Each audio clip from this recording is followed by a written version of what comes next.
back, everyone. Welcome back to where did I go? Welcome back to another week, another edition, another day of the Mayhem group stage. Day number 2. I'm of course just VIP. With me, I'm joined by these amazing players, by the people in chat and by the plushies as well. Welcome one and all. Hold on, I'll fix up my camera, papi. Aye. But yes, welcome one and all to something a little bit different, something a little bit special. Welcome to a new event here. Just quickly going over it here. Welcome to the Mayhem. This event actually did begin last week, but we were otherwise preoccupied casting KSL. We were casting KSL at the time, so we did prioritize and fixate on KSL. Did mean that we were not available, unfortunately, for this event, at least for day 1, not live at least, but we are here for day number 2. And spawning in the top left-hand corner of Pylon, we have the Danish Protoss player, the blue Protoss for System Gaming. It is MaxPax. And spawning in the bottom right hand corner, we have the German Protoss player, the red Protoss. It is ShoWTimE. Here we go. Whew. And welcome one and all. All right, if you're in the chat, you know what time it is. Gamba time. Predictions are open. Place your bets on who you think will claim the series. Best of luck in the chat, as predictions are now open. For those that are tuning into the event just here and just now, for those who have not seen it, exclamation mark B in the chat. If you guys want to have a look at the groups yourselves, it is one big round robin group. Again, day 1 is already concluded, but we have players like ShoWTimE, SHIN, Clem, herO, MaxPax, and Cure. We have a nice mixture here of Koreans and Europeans alike, all facing off against each other, all locked into this one group, round robin group, which leads into the playoffs next week. So today is going to be day number 2 of the group stage, and tomorrow we're going to be live with day number 3 as well. So 3 days of group stage, and then next week playoffs. Let's go. That is the plan here, and we have a hefty lineup. As I mentioned, we got ShoWTimE, we got MaxPax, we got Clem as the Europeans, we got SHIN, we got herO, and we have Cure as the Koreans. Let's go. But now we're going to be settling in. For now, we do have our 2-gate opener out of ShoWTimE. Likewise, we have the Gate Cyber Expand or Gate Cyber Stargate into expansion out of MaxPax. Nothing crazy, nothing wild. MaxPax going for is a more economic opener. Meanwhile, ShoWTimE opening a more standard. Probe is moving out, and we are setting up for a 1-base all-in. Let's go. 1-base all-in here from ShoWTimE. We're doubling down. We're going to be setting up, and we'll see if MaxPax can survive this, as this should be the setup for a proxy robo. Meanwhile, MaxPax does have a zealot scouting for the proxy location, does check over on the right hand side. Again, MaxPax, he knows that something is wrong, something is amiss, but alas, doesn't quite find anything yet. Oh boy. Is not aware. Meanwhile, ShoWTimE fending out with his stalkers. There we go. Proxy gateway has been thrown down. So we have how many gates? 3 gates at home, 1 gate across the map. It's going to be a 1-base, 4-gate all-in. No blink. These are going to be vanilla stalkers here, but the all-in is going to be upon us. We'll just see attempted scouting here from MaxPax. Does keep the adept alive. Does confirm there's still no setup, no pylon on the low ground, no expansion on the low ground either. But again, we are committing into set all-in. Let's go. Shield batteries on the way. MaxPax does open up Oracle first. Bear that in mind. The Oracle is going to be sent across the map to harass the mineral line. And this is quite standard with how MaxPax does approach this, followed by the Void Ray. Void Ray is designed to defend. Void Rays, they have their place in PvP, but they are hyper defensive units here, designed to defend, designed to survive. And here we go, the Stalkers have arrived. They reveal themselves. MaxPax, he does respond with another shield battery, so 3 shield batteries on the low ground. Oracle dips in, 2 Stalkers back at him to defend, and the Oracle is zoned away for now. So the Oracle is zoned away. Meanwhile, we have 8 Stalkers across the map. Stalkers go for the Void Ray, and they will get some hull damage. Ooh, but they trade out 1 Stalker. Yeah, 1 Stalker goes down, another takes a bit of hull damage. Critical damage already here on ShoWTimE. ShoWTimE does pull back. Oh! Does pull back for a moment, nibbles away here at the adept. More Stalkers have arrived. Getting up to 10. Oh, one more! Oh my god, does he notice? Oh no, he doesn't notice. Stasis goes up, and with that, MaxPax, he will shut this down. Takes out the Stalkers one after the other. The bait was too good. The bait was too real, and that may just be game, as we're just playing so much time here for a 2nd Void Ray, for a 3rd Void Ray, for a 4th shield battery as well. 4 shield batteries, a couple of boys being pulled as well to help tank some shots. Stasis does run out. Does take down the boys. Going for the Zelda as well. 3 purpose do go down. Going for the Void Ray. The 1 Void Ray does fall. 1 Void Ray left. With enough burst damage, you can still focus this down. 3 volleys. There's a second volley. Automas. 1 more volley. Oh, but for now, going to be forced back. And it looks like... he's running against team. He's running against team. Does get the final Void Ray. And nothing left. There's nothing left. That's 1 more Void Ray coming in. And despite the stasis trap, ShoWTimE, he might still have enough to keep going. He might have enough. Can he break him? 5th shield battery on the way. Send that papi. Oh my god. Okay, prismatic alignment does run out. Does get 1 volley on the Void Ray. Last is topped up already. There we go. Another volley. Get some hold damage. We need 2 more. Not quite. Once again, tanking shots on the boys. Going for the Nexus. Nexus is going to be going down here. Oh. It's getting so low. But really, what's crucial, what's important is the Void Ray. Can he snipe it? Oh, starts stepping in. He wants it. Oh no! Miscontrol does target the plates. It does waste a volley on the plates there. Going for the Void Ray, busts into the main, can try to camp the production. Boys are being pulled, and can ShoWTimE get on top of those Void Rays? He's fighting out of range of the shield batteries. Up, can he get him? Oh, barely not. Yeah, barely not. Shield battery within range. Oh, 1 Void Ray goes down, 1 Void Ray left. GG gets called, and ShoWTimE he overwhelms, and ShoWTimE takes game number 1. Whew, GG. Aye. There was a brutal stasis that went off. I thought it was over then and there. But what's also important is that the stasis did cover the majority of the Stalkers. And what that means, instead of covering half the Stalkers, it meant that they were all safe. They were all safe and sound. If it did cover only a portion, then MaxPax could be more proactive and chase the army and chase it all the way back. But because everything got caught, everything was safe, and you could bank up reinforcements and then come in just as a stasis trap ran out and break then and there. And ShoWTimE, he pulled it off. I was able to break through in the end. Took down the Void Rays, busted into the main. GG. And with that, ShoWTimE takes game 1. Let's go. ShoWTimE does take the first game here, does break MaxPax, and we'll see if ShoWTimE can keep this run going, and can he claim this series? We're here to find out. As spawning in the top right hand corner here of Telkamac, we have the Danish Protoss player, we have the blue Protoss representing Storm Gaming. Down in this series, it is MaxPax. And spawning in the bottom left-hand corner, we have his opponent. Oh, did I not? Oh, that's not working. We have his opponent. We have the red Protoss player from Atlanta, Germany. It is ShoWTimE. Here we go. Sorry, just double-checking to see if the predictions are working. They should be. Un momento. All right, they were open. Yeah. They were already open. Here we go. We're now getting into our next game, getting into our next setup. Here we go. Kira got smacked last night. Kira, he had a really rough day. We went over it during the podcast, if you recall, but Kira, he had a really rough day 1 of the events. Again, like, I rate Kira's TVP really highly. I will say, I stand by it. I say he has some of the best TVP in the world. But day 1 of the Mayhem was not his day. It was it was not his day. Papi, not his day. So definitely had a really rough day 1. And we're hoping that he can recover a little bit, but again, because it is round robin, it's going to be difficult for him to attempt to make it out of the group. For now, though, going to be settling in. We do have, once again, 2 gate... Sorry, my apologies. We have a gate cyber expand setup here. Standard opener for MaxPax. ShoWTimE doing the same. So, last time, of course, we had a 2 gate opener out of ShoWTimE, and he was able to use that to punish and to commit to an all-in and to break MaxPax. This time, we're calming things down. We're going gate, cybercore into expansion as well. This time, mirrored builds. ShoWTimE goes Stargate first. MaxPax should be doing the same, and this is the beginning of Phoenix Wars. Stargate versus Stargate, Phoenix versus Phoenix. Because both players were doing such a great job at blocking the natural, neither player could expand, so they had to spend their resources elsewhere, and it had to be a Stargate. So they forced themselves into Stargate play, and that forces themselves into Phoenix Wars, and we should be seeing Phoenixes, and we should not be stopping Phoenix production.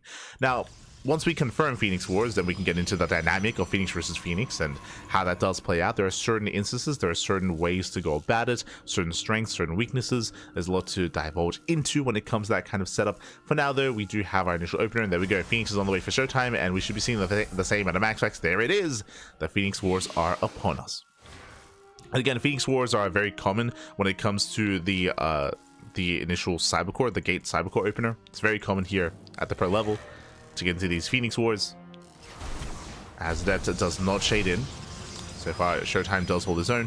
Now, when it comes to these Phoenix Wars, there are certain power spikes available to us. The first big one is going to be the timing of the second Stargate. The second Stargate, of course, depending on how quickly we get it, will allow us to get a Stalker advantage. So you can take a slight Stalker lead, and even one Stalker can make or break a game for you. There we go. Second Stargate for MaxPax already. We are still missing the second Stargate for, there it is, for ShoWTimE. A couple of seconds later, but still well within reason. So it's okay. So only later by a couple of seconds, but still should be fine, should be solid. There's like a couple of second window that MaxPax could maybe use, but it's a very slim chance that he can actually take advantage of that. So we should be fine. Now the next big power spike, of course, I say power spike, next big dynamic here is trying to outposition your opponent. We can see both players, or one of our players, be very active, and their goal would be to try to get behind the army and get in between the army and the production. If you can do so, you can catch out a Phoenix as it pops out. Not saying you camp the production, but you camp the area in between the army, so you catch the rally, and then bam, you can get a Phoenix and you can win the game from there. So that's another kind of big move that players are going to be looking for, is to try to outposition or try to slip past the army and try to catch a Phoenix that way instead. Another big one, of course, is going to be the fleet beacon, Phoenix range. Phoenix range is another big one. Phoenix range does confirm or does allow you to get the first shot off. It allows you to get the first shot off in a fight, and the first shot can mean everything as well. So that's going to be another big moment. When it comes to the dynamic of Phoenix Wars as well, pylons. Pylons are so crucial when it comes to scouting and recognizing where your opponent is. The reasoning for this is because Phoenixes don't shoot down. Phoenixes, they cannot destroy buildings. So spotted pylons are actually quite crucial, actually quite important and quite influential when it comes to just giving you and feeding you information. It's a big crucial part here of Phoenix Wars. Likewise, making use of this adept as well. Bearing in mind, if you can use the adept to bait a lift, that will, oh, speaking of, does lift. And don't quite engage. Okay, lifts once again, gets 2 more volleys off, and MaxPax doesn't quite commit to it. What I was saying is that when you lift a unit like that, that means one Phoenix is not going to fight. One Phoenix is not going to fight because it's busy lifting. Meanwhile, the armies are stacking. MaxPax is up 1 Phoenix, but that Phoenix is still reinforcing. Oh, armies do stack. And I believe MaxPax does have that 1 Phoenix lead. Yeah, with that, the armies, they do clash with each other. And oh, ShoWTimE, he does stack a little bit better towards the end. Yeah, better stacking. There was a moment there where Phoenix was not firing. Reinforcements coming in. They do trade evenly. They do trade evenly there. That was, oh, actually, never mind. Slightly in favor of ShoWTimE. ShoWTimE does trade more favorably by 1. If you saw towards the end there, MaxPax wasn't stacking. Because ShoWTimE was, it meant that for a moment there, 1 or 2 Phoenixes actually did not fire. Stacking is so, we didn't even get to talk about it, but stacking is crucial because stacking ensures that all your Phoenixes fire at once. Meanwhile, you can see they naturally spread. As you can see here, they naturally spread out, and if they spread like this in the middle of a fight, then the Phoenixes in the back don't fire. So MaxPax, he failed to stack during that engagement. ShoWTimE barely came out on top. And behind this, the both players taking their third bases. We do have the fleet beacon on the way. As we mentioned, fleet beacon is going to be for Phoenix range. Now, after the Phoenix range, after that, there's another big power spike when it comes to the Mothership. The Mothership is another kind of big advantageous unit here that can provide cloak to your army. Speaking of spotted pylons, you can see here, MaxPax, he does get a pylon to block the 4th base and to also get eyes on the gold as well. And as you mentioned, these pylons, they cannot be dealt with. Like, the Phoenixes cannot deal with this. We're forcing out Zealots, as you can see here. We have to spend resources on Zealots individually, one at a time, to focus down these pylons. So that's a nice little win for MaxPax, forcing out a Zealot. Behind this, still building up more Phoenixes.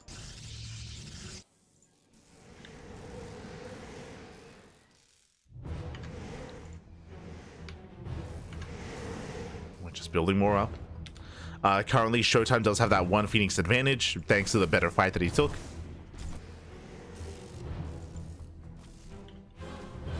Third Stargate on the way for MaxPax. Fleet beacon is ready. Annual pulse crystals, sorry, I should say annual pulse crystals is done. Now you can see that ShoWTimE is setting up a trap here. He's hoping, because this Zelda's killing this pylon, he's hoping that maybe that triggers or that does bait MaxPax into going over and trying to lift this Zealot. So ShoWTimE, he's ready here to try to pounce, depending on the trajectory here of the army. He finds another pylon. More pylons being thrown down, and MaxPax is being more defensive. I mean, he knows that he lost that first fight, but that third Stargate is going to be a big advantage here. Forge on the way, cannons also can be an advantage as well. We spoke about how Phoenixes, they don't shoot down, they can't destroy buildings, and cannons can be some free DPS. Here comes the bait! Here comes the bait. The Zealot was set bait. ShoWTimE moving in. Oh! Does shoot first. And already another Phoenix goes down. A better trade here for ShoWTimE. He did save his Phoenix. And again, that Zealot was a bait designed to drag out the army. So with that, Jesus, yeah, ShoWTimE now he's up additional Phoenixes. He is down a Stargate, bear that in mind. Ooh, and we have the carrier on the way. So a couple of big things here. Mothership is the first big one. What the Mothership allows is the cloak ability forces you to have detection. And as you can imagine, right now, there is 0 detection for either player. You need an Oracle. Speaking of, MaxPax already ahead of this is making an Oracle as well. So Mothership has the Oracle. The Oracle is for a Revelation.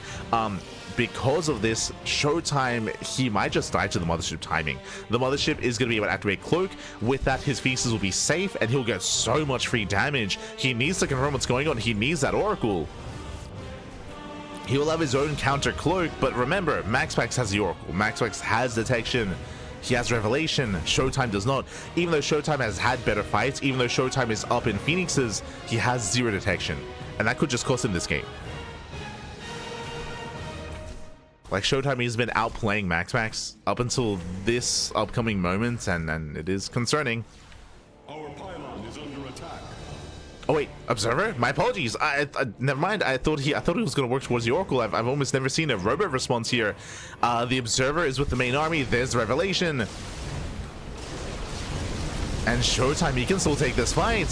He can and he will. Yeah, ShoWTimE just bullying MaxPax. MaxPax, he crumbles in supply. Yo, I get the Observer. I didn't expect it. I'll be honest. It caught me off guard because you never get a robo when playing Phoenix versus Phoenix. But the Observer comes in clutch, and ShoWTimE, he will completely shut this down. He had all the detection he needed. Takes down the Oracle, takes down everything, and ShoWTimE with a dominant display. GG gets called. He will take the series 2-0, taking down MaxPax. GG. Wow. GG, well played. Better first fight, better second fight as well. Baited out MaxPax. He was ready for the Mothership timing as well. I was hyper fixated on the fact that there was no Oracle, if you remember, but that's because we only ever see Oracles as the unit of choice for detection. I'm not used to seeing a robo in the midst of all that to get an Observer. There were 2 Observers with ShoWTimE's army. I didn't notice until towards the end there, like, oh, never mind. Like, he had detection. The Observer also was able to avoid the Revelation as well. So with that, he had everything he needed, and with that, GG. GG, well played. He already had the high Phoenix count coming into it, so the fight was already in a way won for ShoWTimE. And with that, GG. GG, well played. ShoWTimE being able to outdo MaxPax when it came to the Phoenix play and the Phoenix Wars, and ShoWTimE takes the win. So congratulations here to ShoWTimE, does claim the win. And up next, we have our next series. It is going to be herO versus SHIN. Now, we are going to be going on a very short break. Also, actually, I can switch our scenes over. Also fix up my background. I understand that reality is breaking a little bit around me. But we can switch our scenes over here, and you can see all the matches today. So all the matches for today's broadcast. ShoWTimE just took down MaxPax 2-0. Game 1, all in the hell out of MaxPax. Game 2 was able to out-control and outplay him in the Phoenix Wars. But up next, we have 4 more best of 3s. We have SHIN versus herO. We have Clem versus Cure. SHIN versus Clem, and ShoWTimE versus SHIN. Again, round robin, and there's still day 3 tomorrow as well. Like, there's still more matches where these guys play against each other. Again, 6 players, 3 Koreans, 3 Europeans, all battling it out here to make it out of the group. Let's go. All best of 3s as well. All best of 3s. So up next is going to be SHIN versus herO. Again, the ex-CJ boys going to be facing off against each other. in the next round. Bearing in mind that, of course, Clem, he is going to be playing Protoss. He has not played a TVT all year. The last time Clem played TVT was last year in December against herO, and even then it was only for half the series. So and he lost that game as well. So again, as a reminder, so no TVTs here tonight, but we are jumping into our next series. Here we go. Game 1 is going to be on Incorporeal. So I'll fix up the background.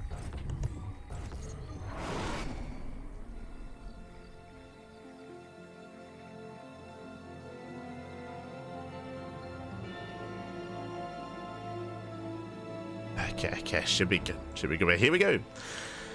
Whew, here we go. Spawning in the top left-hand corner of Incorporeal, we have the South Korean Protoss player. We have the blue Protoss. Representing his new team, representing Twisted Minds, it is herO. I'll fix up his name.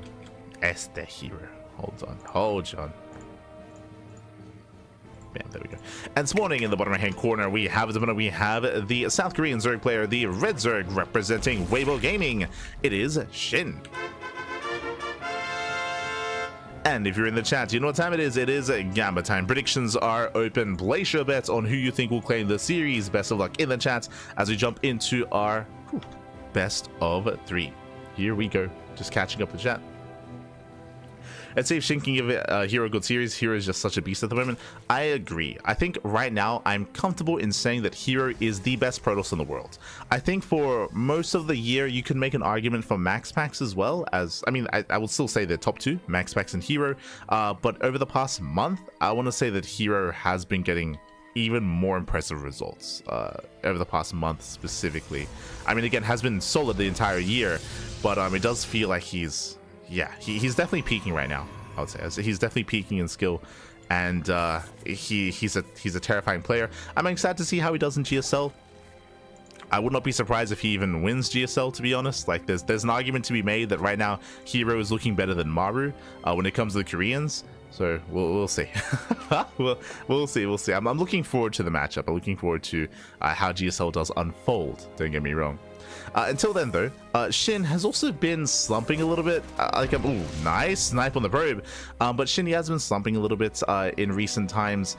We spoke about this during the podcast. For those that are unaware, for those that didn't watch the GSL qualifiers, which we covered, it's a little bit bittersweet, but SHIN did fail to qualify for GSL, unfortunately. There's a couple of key players like SHIN, Zound didn't qualify, Creator didn't qualify, Bunny didn't qualify. Like there were a couple of key players that failed to qualify, and SHIN is one of them. And it was very heartbreaking.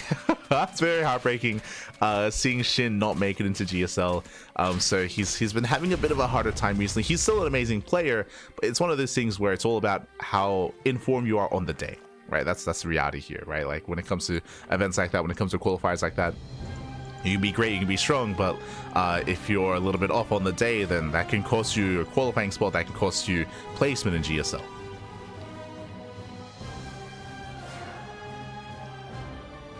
Here we go.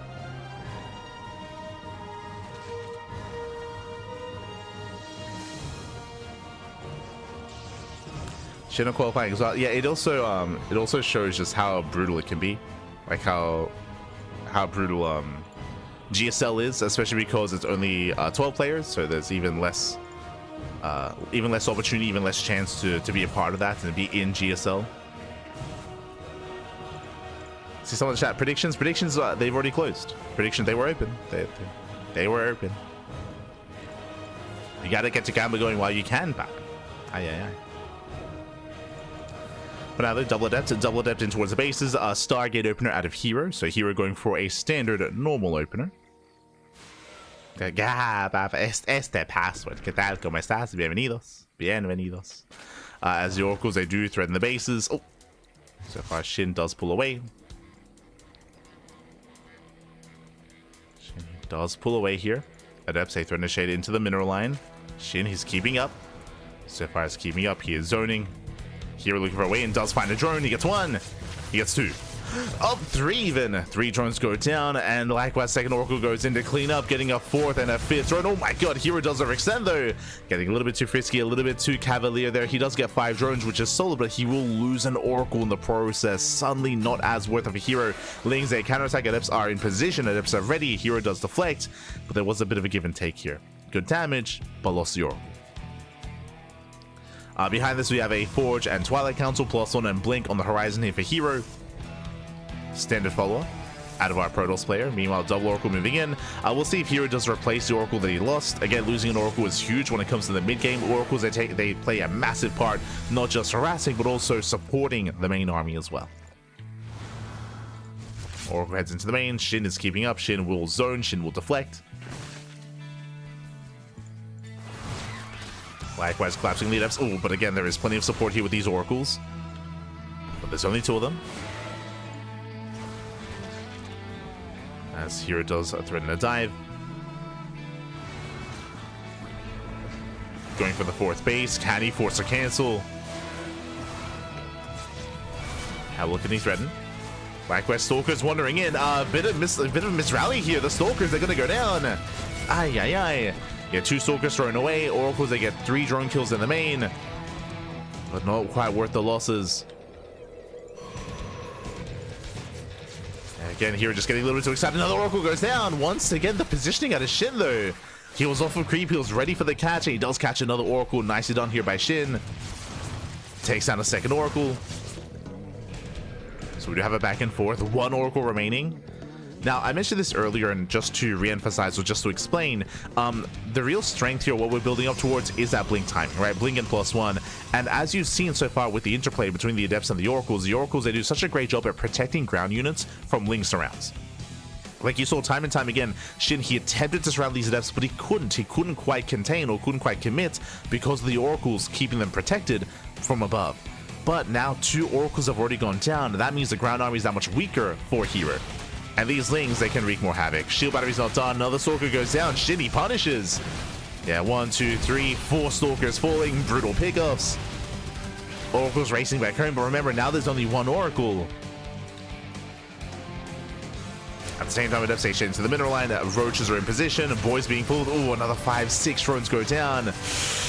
Not the best decision there to pull the boys. 7 drone kills. That is brutal. Over the course of this game, 15 drones. That is an entire mineral line. Ay, ay, ay. So there have been some nice pickoffs here from SHIN, but at the same time has been bleeding out a lot of drones. SHIN, he has to re-drone. He has to resaturate. Oh, we're going for the all-in. Never mind. Never mind. We're not joining up. We're cutting workers at 65. 65, that is 3 base saturation. That is 3 bases. The 4th base only for Larva. We have Overlord speed on the way. We have Drop Lords on the way. And we are going for 1 massive all-in. What are we going for? Time to load up into the German taxi. The German taxi is upon us. It's going to be Queens, Roaches, and Lings. A couple of Ravagers mixed in as well. And herO, what's he doing? herO investing in a 4th base. herO investing in double upgrades as well. We're going into charge. He's not taking up too hard here. There is no storm, but it's purely a gateway army. Honestly, SHIN, he can pull this off. He can pull this off. He can break herO. Comes down to the execution. Archons are morphing in. That will help in the defense. But remember, only 1 Oracle, only 0 shield batteries at the Jesus. 0 shield batteries. Just 1 cannon. And here he comes, Queens, they drop off. Likewise, Stage Trap will not connect. Yeah, another Oracle goes down, and the final Oracle almost falls as well. And SHIN has done it. SHIN has done it. He has punished herO. Busts down the cannon, breaks the expansion. Stalker's going to be forced back. Boys will be trying to be pulled away. But again, herO, he let out too much before this. The Stalkers, the Oracles. And without those additional Oracles as well, it wasn't just about supporting the army, he also failed to scout. He wasn't able to scout, he was not able to confirm what was going on because of the lack of Oracles as well. Biles, they connect, and SHIN, he breaks a 3rd. He breaks a 3rd, he breaks herO. herO's trying to hold on to the natural at least, but the 3rd base has no saving it. No shot. SHIN will knock it down. 26 probes as well. Oh. Even forced back by the Roach Ravager. Queens, they can start to waddle back as well. They're spreading creep.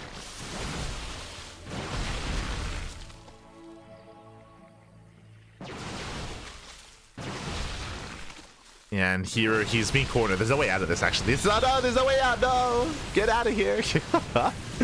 Again, there's no way out of that little alcove. As more stalkers go down, the queens are trying to get out of this, but they're going to be hunted down by the zealots. Likewise, looks like, yeah, SHIN, he has found the 4th base. He has found the expansion. Behind this, and now SHIN is droning up to 74, getting into Hydra production, getting into Infestation Pit, into Hive Tech as well. And again, SHIN technically didn't kill herO, but he did maim him, he did cripple him, and SHIN is just gearing up for the next wave, this time with Hydras, this time with some anti-air. This time more efficient army. From the side of herO, there's nothing here. There's no Storm, there's no Colossus, no Disruptors, there's some Zealots, some Stalkers, and an Archon. 3 Archons, to be fair. But SHIN can pick and choose. He could go for the 4th, or he could ignore it. He could ignore the 4th base and just go straight for the natural instead. What do I see? I see a cannon and a shield battery at the 4th. I see no sag defense at the natural. The natural is looking more exposed. We'll see where SHIN goes. We'll see where he heads. As SHIN, he's about to max. He's about to max out.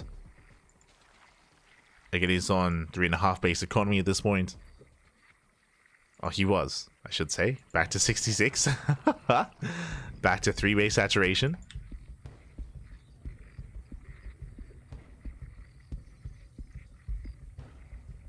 SHIN is moving out. Trying to collapse on the main army. Zealots are coming from behind. The Hydras are exposed. The Hydras, they are lacking upgrades here. They have no speed. Ooh, and SHIN, he overextends for a moment. This is an expensive loss here. A lot of Hydras going to be going down. No shot. Yeah, he moved out without Hydra speed. He cannot kite away. He cannot escape. And SHIN, he will lose everything. SHIN, he was in a commanding position here. But he lost his entire army. Oh, not like this. Now he starts Hydra speed. He was missing it. And again, without it, he couldn't kite. He could not kite away. Oh, no, that was an oversight. That was not intentional. So no Hydra speed. He lost everything. And herO can still win this game. I mean, herO's all in. herO, he's got to commit. It's all or nothing for herO. Roaches are trickling in. We have the Lurker Den finishing. And SHIN, he got too excited, Pappy. He got too excited. Oh, good. Yeah, with those L reinforcements, no shot herO. He'll break the main army. He'll push on through, force into an all-in. And again, SHIN was in a commanding position, but he overextended. Did push out onto creep without any speed whatsoever. Also pre-maxing out, and also before any kind of lurker tech. And now suddenly, it's becoming that much closer. And by that, I mean, I think hero's on it. Like there's no instance of zealots, right? Like, there's barely any roaches, there's no lurkers, there's no banelings. These zealots, they trade so efficiently, catching up more hydras, and just buffering so well for these stalkers. We're running out of steam from both sides. Running out of units. The Archon tanking well. Archon tanking well, takes down the zealot. Trying to chase him back.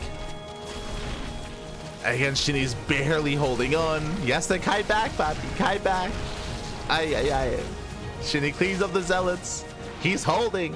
One stalker left.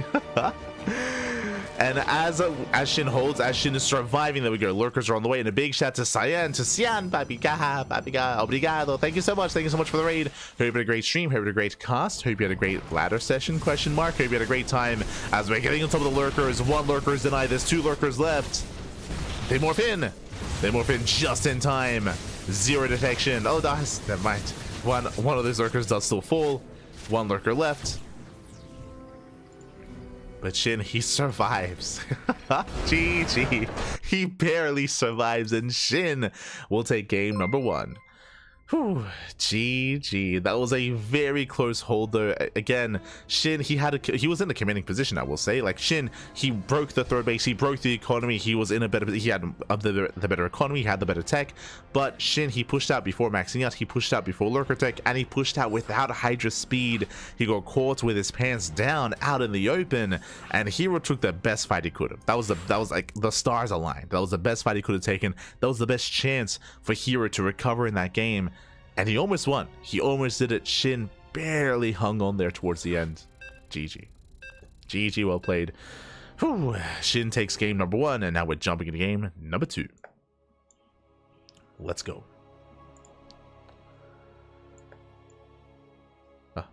Here we go.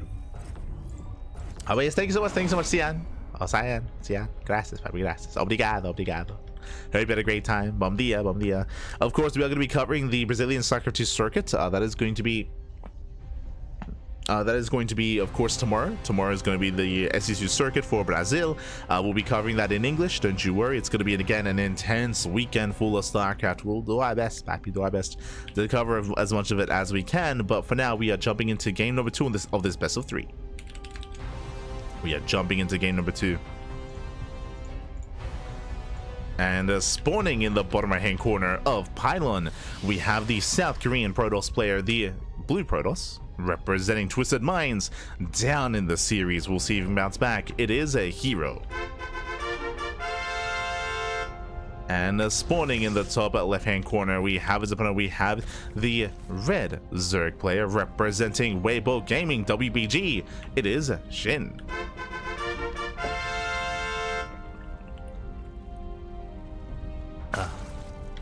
Let us go. As again, SHIN does take a lead in the series. herO, he had a shaky early game last game, if you recall. herO, he was being a little bit too cavalier, a little bit too careless with his units, bleeding out oracles, bleeding out stalkers as well, being a little bit too inefficient with his army and being punished for it. Shout out to SHIN to punish herO as much as he could, recognizing some of the downsides, some of the weaknesses, some of the weak points in herO's defenses. And we'll see if herO can tighten up. We'll see if he can tighten things up here as we settle into our next game. Whew. Here we go. MaxPax ShoWTimE was a replay cast. Yes, some of these matches were played ahead of time, just because I believe right now it's like 5 a.m. What time is it in Europe? Europe time. Sorry, 6:30 a.m. in the morning. Oh my god. So some of those were played out ahead of time, and they are being covered, or they are being covered here and now. Again, we do not know the outcome of said results. The admin of the event is organizing the lobby when it comes to that, when it comes to inviting us, when it comes to setting everything up. And we are bringing them to you here and now. Here we go. For the time being, Stargate Opener once again. Stargate Opener out of herO. Does open Stargate, just like the last game. But right now, we're looking to see our control here. We're looking to see if we can maintain the oracles this time. Remember, last game, 2 oracles went down ahead of time. It was disastrous for herO, and we'll see if we can bring it back and tighten things up. We shall see.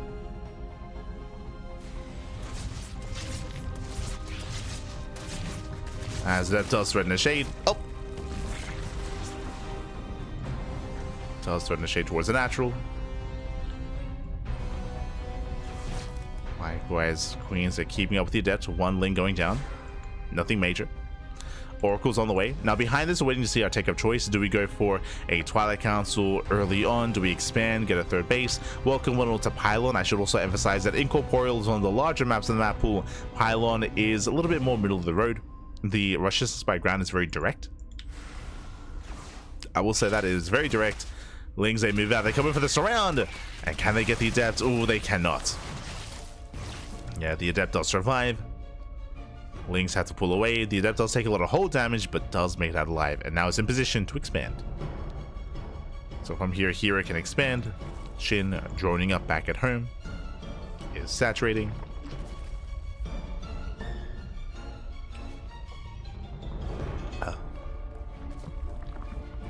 And we're building up.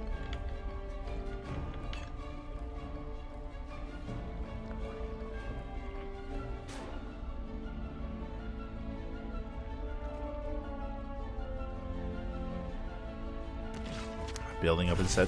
Double Oracle across the map. Getting Revelation.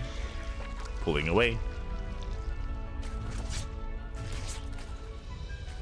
Threatening the bases. Oh, going for the stasis. Double stasis even. Yeah, and with that SHIN, he has to pull back. Does bait out both stasis traps with 1 drone. Another stasis going off. This one once again will connect. Oh, getting 2 this time. Not bad. 2 drones getting caught. Mass Adept on the right hand side. Oh, Lings on their own are not going to be enough. Where are the Queens? I mean, the Queens are all busy with the Oracles, of course. They have to rotate back over.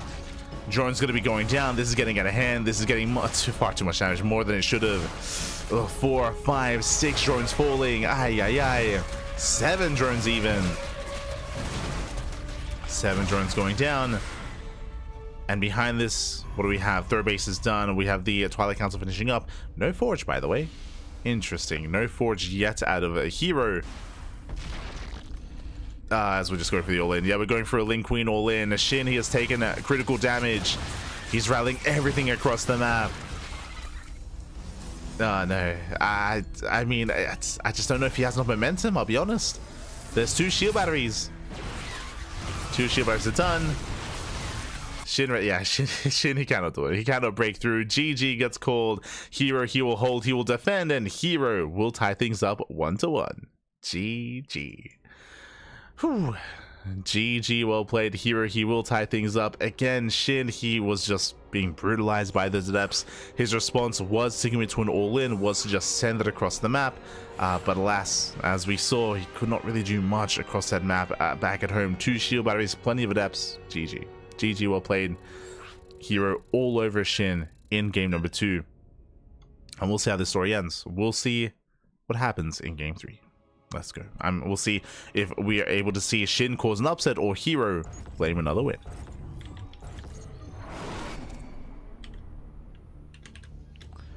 As spawning in the bottom right hand corner of Tokamak, we have the blue Protoss player, the blue Protoss, the South Korean Protoss representing his new team, representing Twisted Minds. It is herO. And spawning in the top right hand corner, we have his opponent. We have the red Zerg player, the South Korean Zerg representing Weibo Gaming. It is SHIN.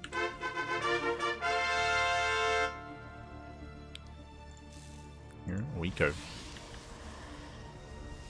As you can see, when it comes to, I mean, not just this matchup, every matchup really, if you slip up in one aspect in one moment, that can be gamed then and there.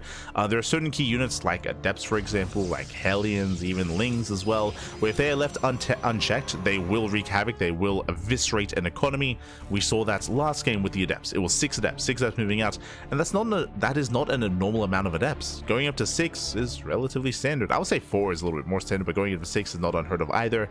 And again, we saw that SHIN was just caught with his pants down. He was not ready for it. He was caught out of position, and GG, well played.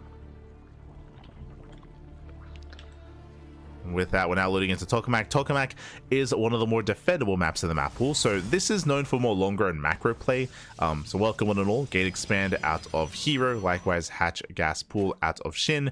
When it comes to how defendable this map is, unlike on other maps, you are much more secure on 4 bases. I don't know if you noticed on Pylon. On Pylon, you have your 3rd, you have your 4th base, they're a little bit more spread out, and you have a path in between and going straight to the natural. Here, full wall. Here we have rocks that are walling this area off. Likewise, a choke point here at the 3rd, also choke point at the 4th base as well, and these bases are closer together than on other maps, so it is easier to defend on 4 bases on Tokamak than on the other maps of the map pool, or most of the other maps of the map pool. Not all, but most. So you can secure yourself relatively easily here on your 4 bases, head towards a longer macro game. Likewise, Rushes to Spike Ground is longer as well on this map.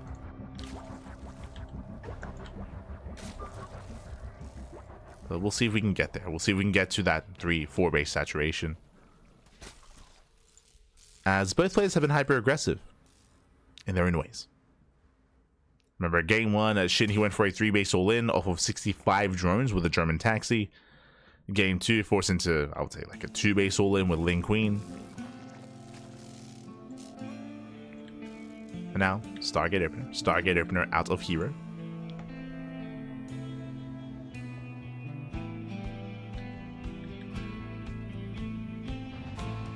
There we go.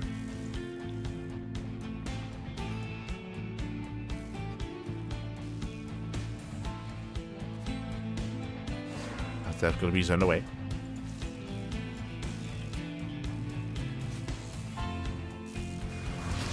There's always a chance when you're forced to all in, when you took damage, there's almost always a win for Protoss with Infinite Energy Oracle. I mean, that's what the queens are for. That's why it was a Link Queen all in.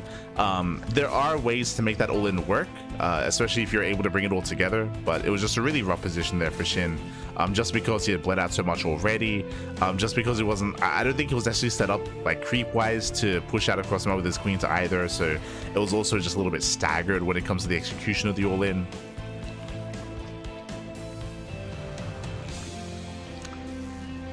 It's just a messy scenario, messy situation.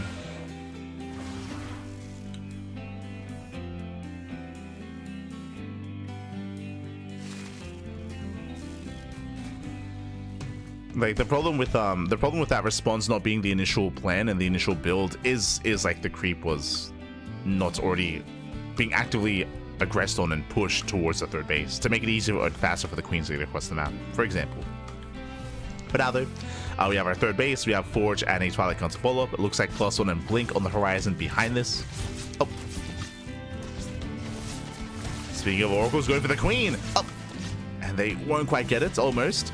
They don't get the drones either. But I spoke too soon. The third base is exposed. The Queens, they get dragged out of position. No support. The third, 4 drones go down.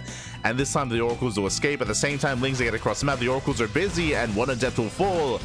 Gets 1 Adept and looks like we'll barely get the second Adept as well. Nice pickoffs across the map.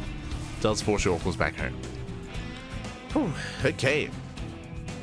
So 2 Adepts for 4 drones. Not the worst trade here for SHIN. I would say this is acceptable for now, as long as it doesn't take too much more damage. As the Oracle does move out once again, the Queens this time are ready. Oh my god. Dishing out a lot of hull damage this time. SHIN in position. Baneliness on the way. Hello. Speaking of all in, speaking of aggression, are we going for a Bane bust here? 4th base for Larva, I'm assuming. We have 3 drones on the way, a couple of workers here, nothing too major. Second gas now being taken. We're taking up, never mind. Taking up into the lair. We'll keep an eye on SHIN to see if he makes another wave of Lings. I see he's moving out. Yeah. 12 more Lings. 12 more Lings on the way. SHIN, he is going for a Bane bust. Or at least he should be. We'll see if that's the case here. We'll see if he more send any Banelings. He just commits. He just commits. No shield battery. He will find some damage. Nice around. The Oracles, where are they? Oracles are across the map. Meanwhile, Stalkers are going to be going down. Oh my god. Stasis traps are popping up though. But he will kill every Stalker here. Yeah, the Stalkers all do fall. Zelts as well. And again, without the Oracles to defend, this third base is vulnerable. Getting another Zealot. The Oracle will defend. And they did get a stasis off in the main, but last, still not quite worth it. I'm afraid to look, that was what, 5 Stalkers? Yeah, 5 Stalkers, 2 Zealots, 3 Probes. Very nice damage.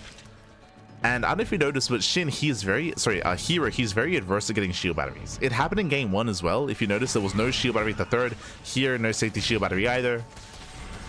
Like, it's a very stylistic thing for herO, where he likes to cut corners. And, that is hurting him a little bit here. I mean, it's making this position that much weaker. The third base, I mean. It's that much more vulnerable.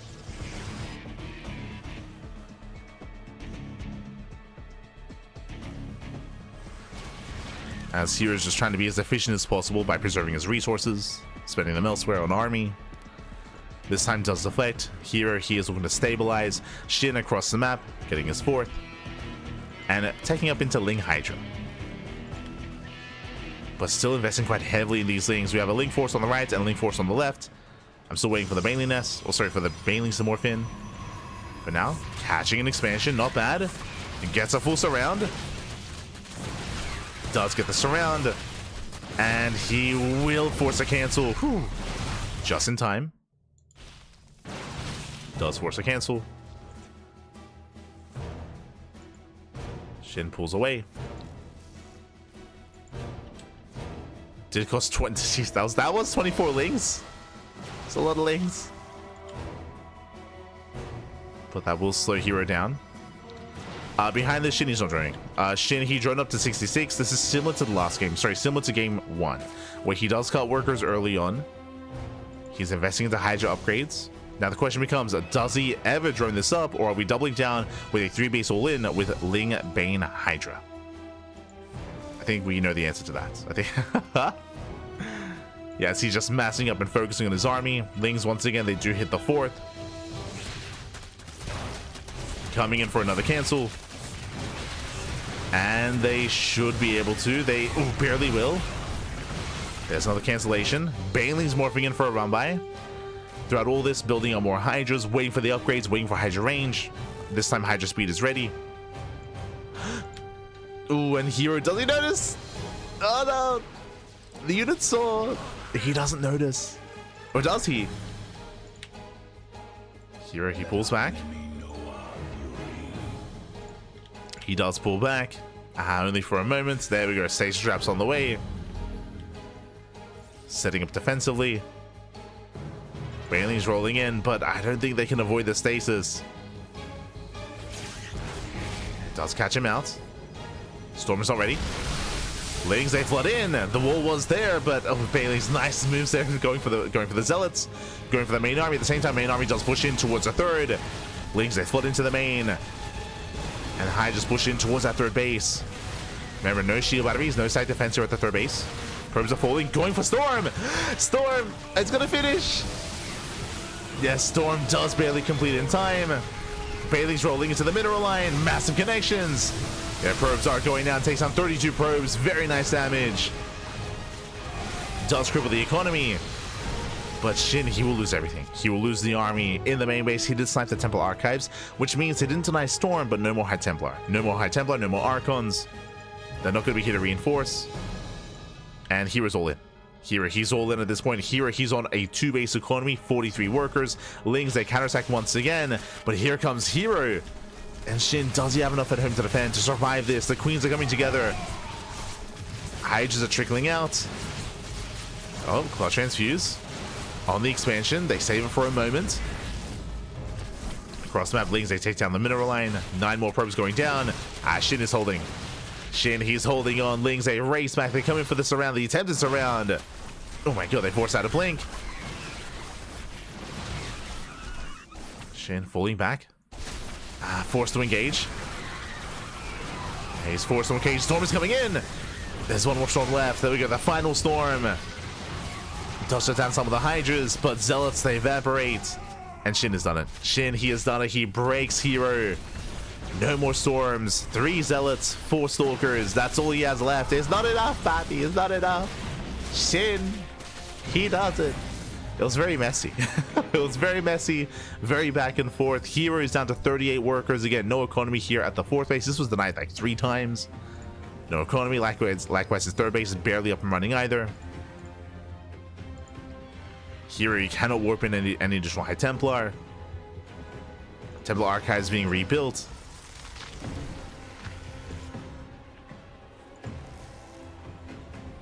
And SHIN just has to calm down and rebuild his 4th base. I mean, losing the 4th base, he'll slow it down, for sure. He'll slow down here.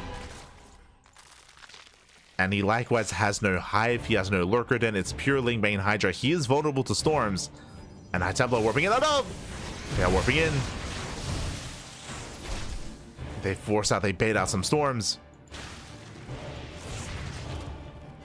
This base is not really too important. SHIN trading against cannons. This is maybe a good thing for herO, I would say. As he's building up some more time here to gather more energy for the storms. Base goes down. And can herO make a stand? Does force back the army. War is being pulled away. Zealots, they do well for themselves. The lack of tech is my biggest concern. Like, if SHIN wanted to, it doesn't feel good, but he could throw down a Lurker Den, throw down an Infestation Pit, and get a 5th base. But for now, SHIN, he's hyper fixated on building up his army. He wants to end the game. And he's close, right? He's close to ending the game. The problem, though, look at how many High Templar there are now. There's 6. 6 High Templar. That's a lot of storms. against Lingbane Hydra, an army that melts the storm, so the splits have to be on point. Like SHIN, he has to try his best here to make sure he avoids the storms. High Templar moving in position. There's the first storm. Banelings rolling in. Up! Oh my god. Okay. Banelings are denied. herO, calm down. Fourth base gets surrounded. SHIN collapsing from both angles, from both sides. Nice storm on the Banelings. First flank of Banelings gets shut down, but the last High Templar, they're going to be exposed, and then we do crash in. High Templar, they go down! Massive connections, and with that, SHIN has done it. SHIN, he breaks to the back of herO, takes down the High Templar, and he's done it. Now he has finally done it. Broken the back of herO, pushing in. There are some reinforcements. Banelings, they crash into the workers. They crash into the warp-ins. At the same time, Jesus, we have 16 drones going down, but SHIN, GG gets called, and SHIN, he will take the series 2-1, taking down herO. GG. Whew. GG, well played. A very intense game, very intense, very back and forth. Again, we saw both herO and SHIN with some strong moments here in this series, in this game. In the end, herO, he was kind of caught with his pants down a little bit. He had a really hard time expanding, getting his fourth base up and running. Likewise, losing the Temple Archives was a huge moment where herO could not reinforce with High Templar for a very, very long time. And again, SHIN went for an all-in. SHIN went for a big 3-base all-in, nothing but Lingbane Hydra on 66 workers. And last, herO, he was focusing on expanding and building up and fortifying his fourth base. Remember, where was all his attack defense? At the fourth. The cannons, the shield batteries are all at the fourth base. The third base was barren. The third base was, there was nothing there outside of the army, of course, because herO wasn't expecting an all-in. He wasn't expecting SHIN to move everything across the map. So herO, he was vulnerable, he was exposed at his third. And that's exactly where the fight occurred. So best case scenario. With that, GG well played. SHIN will claim the series, and now we are getting ready for our next matchup. We're getting ready for our next best of. Here we go. It's going to be a PvT between Clem and herO. See someone in the chat, is herO the same person as Marine herO, the streamer? You mean herO Marine? herO Marine is not herO. herO Marine is also not Marine Lord either. herO Marine is a German Terran player. herO is a Korean Protoss. So different players, different players. Likewise, Spirit is not Soul Spirit, and Soul is not Soul Spirit either. Soul Spirit is retired, and also a Zerg player. Different people, different people. All good, all good.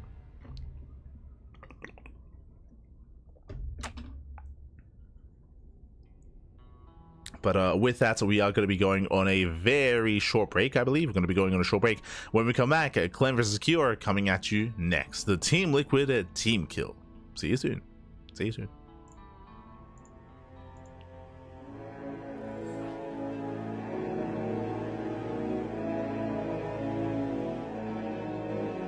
Say see you soon. Never mind, never mind. We're jumping in, Patrick. Oh, my apologies. Sorry, that is not the series that we are going to be covering. My apologies. Up next is going to be a ZVT. Looks like we are hopefully herO is okay. We spoke earlier. Yeah, we spoke earlier. Yeah, I think Inu. He's also asking. He's like, wait, what's going on? But yeah, hopefully herO is okay. As we mentioned earlier, that herO, he had a really rough showing in day 1 of the event, so I'm sure we'll be getting into some herO action later. But for now, spawning in the left-hand corner of Last Fantasy, we have the French Terran player, the Blue Terran, representing Team Liquid. It is Clem. And spawning in the bottom right-hand corner of Last Fantasy, we have the South Korean Zerg player, the Red Zerg, representing Weibo Gaming. It is SHIN. And if you're in the chat, you know what time it is Gamba time. Predictions are open. Place your bets on who you think will claim the series. Best of luck in the chat as we jump into our TVZ. Shout out to Inu. As you saw in the chat, Inu, he is the Korean caster. He's the Korean caster. We're the English casters. And again, I was also expecting Clem versus herO up next, but no. I guess we're jumping. We go from one SHIN series to the other SHIN series. Oh. And let's go. 2x Reaper. Okay, 2x Reaper out of Clem. Now, welcome one and all to Last Fantasy. Last Fantasy is a 3-player spawn map. We have the top side, bottom left, and bottom right as well. So 3-player spawn location. We can see that Shin, he is maneuvering. Oh, he finds him. Yeah, he does find him with the first overlord. Very fortunate here. Shin, he scouts bottom left first, and Shin, he will find the 2x Reaper. Let's go. Now, I say he'll find the 2x Reaper. Does he go further? He will, to confirm. This is not 2x Reaper. This is 3x Reaper. Oh boy. Hyper aggression here out of Clem. Now, bearing in mind, this is not an all-in. You do still expand behind this, but this is hyper aggressive. And what is the goal with this build? The goal with 2x Reaper is deny the third. Deny the third base and contain the Zerg play on 2 bases for as long as possible. 3x Reaper is deny the third and get some economic damage and potentially kill a queen as well. So we're looking for even more damage here. Shin, he does hide his drone. Yo, ninja base? Are we happy? We're going for a ninja base. Okay, we're going for okay, never mind. We're hiding the drone. We're just hiding the drone here. Looks like he is going for the third. This is greedy, by the way. This is quite greedy here. I mentioned before that the goal of 3x Reaper is to at least deny the expansion, but Shin still goes for it. Still does go for it. Reapers, they poke into the main. They pick off 2 links so far, and Clem should be checking the third location. He should be checking. For now, he does poke into the natural. I mean, there could be some mind games going on, right? Clem, he knows he got scouted. And he knows that Shin knows about the 3x. So what are the odds that Shin actually takes a third base? It's actually quite low, I would say. I would say it's quite low here for Shin to take a third. Oh my god. As so far, Clem is trading well. He trades well, picks off more lings. So Clem, he's not checking the base because he would assume that Shin is respecting him, but he's not. Meanwhile, link speed is done. Link speed is done. Shin, he pulls out a gas, so he's not going for a bait boss follow-up. But there we go. Clem, he checks, now he confirms. But I think it's too late. Like, I think it's too late at this point. I don't think he can deny this expansion. Lings are coming for the surround. You come in. KDA charge goes off, and Shin, he will surround 3 of those Reapers. Massive catch. 3 Reapers do fall. The 3 Reapers left. Oh, the jukes. Does juke away. And it looks like Clem, he will escape. Does out position. Ooh, as 1 Reaper does get surrounded. More lings filing in. Does find a way out. Nice control here out of Clem. Trading as best he can. And remember, we mentioned previously, Clem is not all in. Clem is expanding, getting his natural up and running. Clem through the speed zones. He does zoom away. Ta-da! Oh my god. And Clem, he wins this fight. He cleans up how many? I'm afraid to look. How many lings? What were the trades? 6 Reapers for 25 lings. 25, sorry, I should say 31. 31 lings have gone down so far. And 2 Reapers do survive. Clem behind this, getting into his own 3-1-1 follow-up into a stim timing. But Shin does at least save his expansion, but he didn't kill the Reapers. And with that, Shin, he had to forego droning. His drone count is much lower. He has to re-drone, resaturate.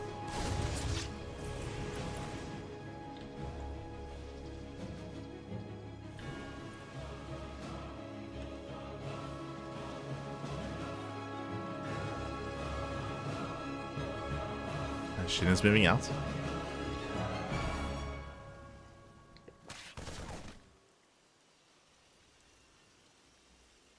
And Shin is going all in. By the way, Shin is not droning. So now it makes sense. I was saying, Shin, his drone count is very low, and now he's being hurt for making all these lings. Well, it is low, and he is hurt for making all those lings, so he's just going all in. We're just going for a ling roach all in. Shin, he commits across the map, and Clem didn't go for a third CC. If he was going for an economic follow-up, I would favor Shin here. But remember, Clem, he has a 3-1-1 setup. He has mass marine, no bunker, but there's plenty of marines here. Jeez, the Reapers are still being so annoying. Finally, they don't even go down. The Reapers are surviving. Here comes the buyer push. Roaches move in. Here comes the stint. The Roaches get caught out. The Roaches are so exposed. And nice trades here from Clem. He starts as 4, takes down the Roaches one after the other. The Lings, they cannot engage, not completely. Oh, Clem pulling back. Takes down 2 Roaches so far. Takes down 2 Roaches. Shin still pushing forward. Boys are being pulled to help buffer. And here comes that stim. Takes down 1. Takes on the Ravager, takes on the Roaches. Yeah, Clem, he will completely clean this up. GG gets called, and Clem will take game number 1. Whew. GG. Again, unfortunately for SHIN, Clem didn't expand. Clem, I mean, when I say didn't expand, didn't get a third CC, did not get a third command center. He doubled down going for a 3-1-1 follow-up, so he had an abundance of Marines. He had Stim, of course. Basically, SHIN was all-inning someone that was being aggressive and had plenty to work with, plenty of army. GG. GG, well played. With that, we are jumping into game number 2. And we'll see if SHIN can recover. Again, SHIN had an amazing series against herO. It was very close, very back and forth. Here, Clem is coming in as the heavy favorite in the tournament to win it all. Again, he is the reigning world champion. And we'll see if anyone can bring him down. Spawning in the bottom right-hand corner, we have the French Terran player for Team Liquid. It is Clem. And spawning in the top right-hand corner, we have his opponent. We have the red Zerg player, the South Korean Zerg representing Weibo Gaming. It is SHIN. Was it really over for SHIN there? He was going to do a shit ton of SCV damage. Not at all. Remember, SHIN, he was all in. SHIN, he only had 34 drones, so killing some SCVs there. The reality is that he would have lost his army and Clem would have counterattacked. SHIN, he didn't really have any economy to sustain an army. He was being outscaled by his opponents, unfortunately. I almost want to say that SHIN was hard countered. Like I was trying to emphasize previously, SHIN was all-inning someone that was kind of going for their own all-in. Just to re-emphasize that again, Clem was fixated on building up his army, not on expanding and getting a third base. So everything was being spent on pure Marines, medevac, stim, combat shields. Like he had a formidable force. And even though Clem was going to lose some SCVs, Clem would win the fight and then instantly counterattack. And just SHIN just could not keep up with that sort of thing, unfortunately. If Clem had expanded instead, if Clem had invested into a third CC, then maybe a different story. Then less Marines, less bio, potentially delayed medevacs as well, of course. But with that, we're getting to our next game, getting into game number 2. And from here, standard opener, ranks expand. Also, I should emphasize, welcome one and all to Tokamak. This is a rare sight, by the way. Tokamak is, I would say, the most vetoed, or one of the most vetoed maps in the map pool. I would say Lost Fantasy is probably the most vetoed map, but this is kind of like the new El Dorado. If you're familiar with the previous map pool, El Dorado is also a bit of a smaller map, shorter rush distance by air, and has all these, has the southern half of the map blocked off by walls. Here it is the kind of horizontal side, the right hand side, which is walled off by mineral patches and also by these massive creep tumors that expire at around 750. Like around 750, these tumors do naturally expire. They open up the center of the map. We have goal bases in the center as well. What I will say though, the biggest difference between this map and El Dorado is that this map has a shorter rush distance by air. This area in between the bases is smaller than what it is on El Dorado. So much smaller, short rush distance, very hyper aggressive map. Also, there's a healing pad on the left hand side, which can come into play. Bear that in mind as well. So you can head on over, you can heal up mechanical units on this as well. So medevacs, tanks, cyclones, hellions. Can use that healing pad. For now, hatch gas pool into a third. Standard opener out of SHIN. Likewise, we do see a third TC before starport. Economic opener out of Clem. I wonder though, is Clem tempted to expand elsewhere? I wonder if he's tempted to expand towards his opponents. In general, Terran players, if they can reduce the time it takes to get across the map, they will, just to be hyper aggressive and hyper assertive. So we'll see where Clem expands, bearing in mind that this triangular third base is very exposed. It's out in the open, multiple angles of attack, almost a 360 surround on this base. So we could see Clem expand towards his opponents, maybe away from his opponents. We'll see. Oh, does he go for the gold? That's also viable. If Clem wanted to be spicy, he could just float straight on over to the gold base instead as a third. We'll see. Ooh, opening a fusion, Jesus Christ. So 3cc into a starport into a fusion core. Clem doubling down, once again being spicy. Now, it is not uncommon to see a Terran player go fusion core into mech, like BC into mech, but Clem isn't really much of a meching player, so I would imagine this is going to be a BC into bio transition behind this. We'll keep an eye on him. We'll see. Yo, shout out to the healing pad. As the Hellion is surrounded. Fusion core is now done. And BC is on the way.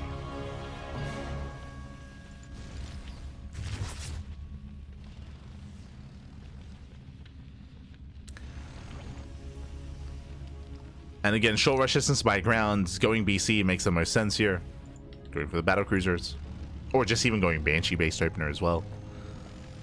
Hellion poking in. There we go. Second Rax is on the way, so it is going to be BC into Bio, not BC into Mech. Ooh, the Lings do confirm the follow-up. They confirm the third CC, they confirm the Raxes. And he also does get eyes on the Tech Lab on the starboard. That does force out these spores.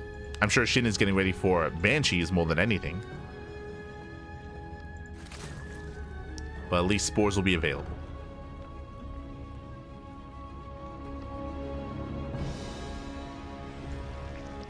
What percentage of ladder players even know healing shrines exist? True. I mean, even some of the players don't know, right? If some of the pro players, like, if they are unaware or unfamiliar with the healing shrines, then we can't expect as much for ladder players either. But hopefully over time, again, the season, the map pool is still quite new. Players are able to make better use of it and take advantage of them as well. But now, it is going to be Ling Bane out of SHIN, going for the Baneliness, going into 1-1 upgrades. Standard setup here from our Zerg player. Being more defensive, trying to keep up with Clem.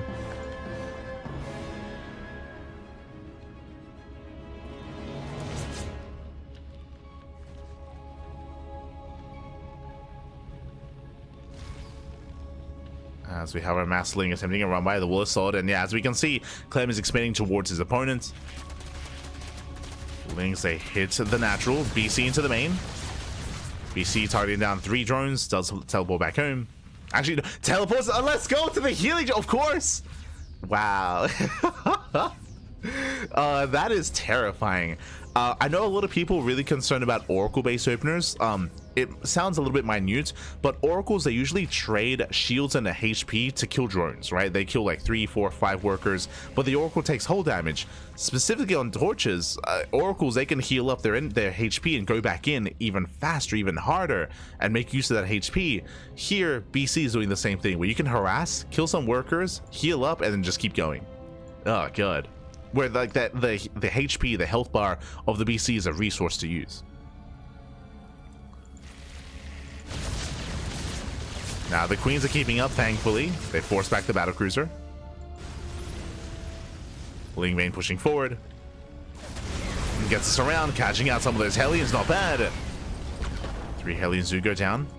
At the same time, Clem pushing on the right hand side. Expanding forward, taking the goal base as a forward. I mean, again, as we mentioned in the lead up to this, like, it is not uncommon for Terran players to expand towards the Zerg just to be that much more aggressive and that much more in the face of the Zerg player. And SHIN, he's being choked out here. He's running out of breathing room. He does break down those rugs, so they do expire. And SHIN, he will sit by. He does sit by the main army. Clem, not ready for this. Lings, they will deny. They bust into the mid rank. Clem, he does have an army back at home. But that's going to be a kill, not a cancel. Kill, not a cancel. Speaking of, another base is going to be going down here as well. Oh, do we cancel? Does cancel in time. Whew. Does cancel in time. Lings, they come in for a surround, collapsing on the Hellions. Armory was not done, and the tanks are going to be cleaned up. Whew. With that SHIN, he will hold. The target firing on the Railings, though. And nice moves there from Clem. Subsets back. Trades well against the Lings. Yeah, brutal trade towards the end there for SHIN. He has to pull back. BC getting 2 more drone kills before teleporting away. And momentum is still on Clem's side. May have lost the gold, but he's rebuilding. Rebuilding, replacing it, still pushing forward. Widow mines are set. And SHIN, he has no presence on the map. He barely has any creep. He has 1 active tumor. There's just no creep. There's no presence. There's no map control whatsoever. Clem dropping towards the left-hand side. Throwing down those sensor towers. Rolling up. Goal base about to finish.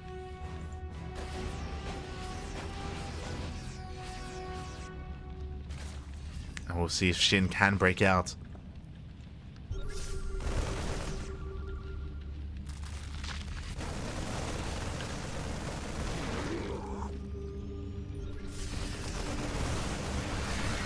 And poking in. Oh! My shot going off. Decent connection on those lings. Michael's pushing on the right hand side as well. Oh! Catching at a Baneling. Catch, oh my, the target firing getting 1, 2, 3, 4, 5 Banelings. Ay, ay, ay. One Baneling connects towards the end. Just the one. But still better trades for Clem. He targets out as many of the Hydras as he can. VC teleports in. A bold teleportation. I think he's going to be punished for it. Yeah, that's it. It's a bit too much. You know, Clem pushing in towards the right hand side as well. Baiting the army into a minefield. That's a lot of winter lines. Ooh, even forcing some friendly fire.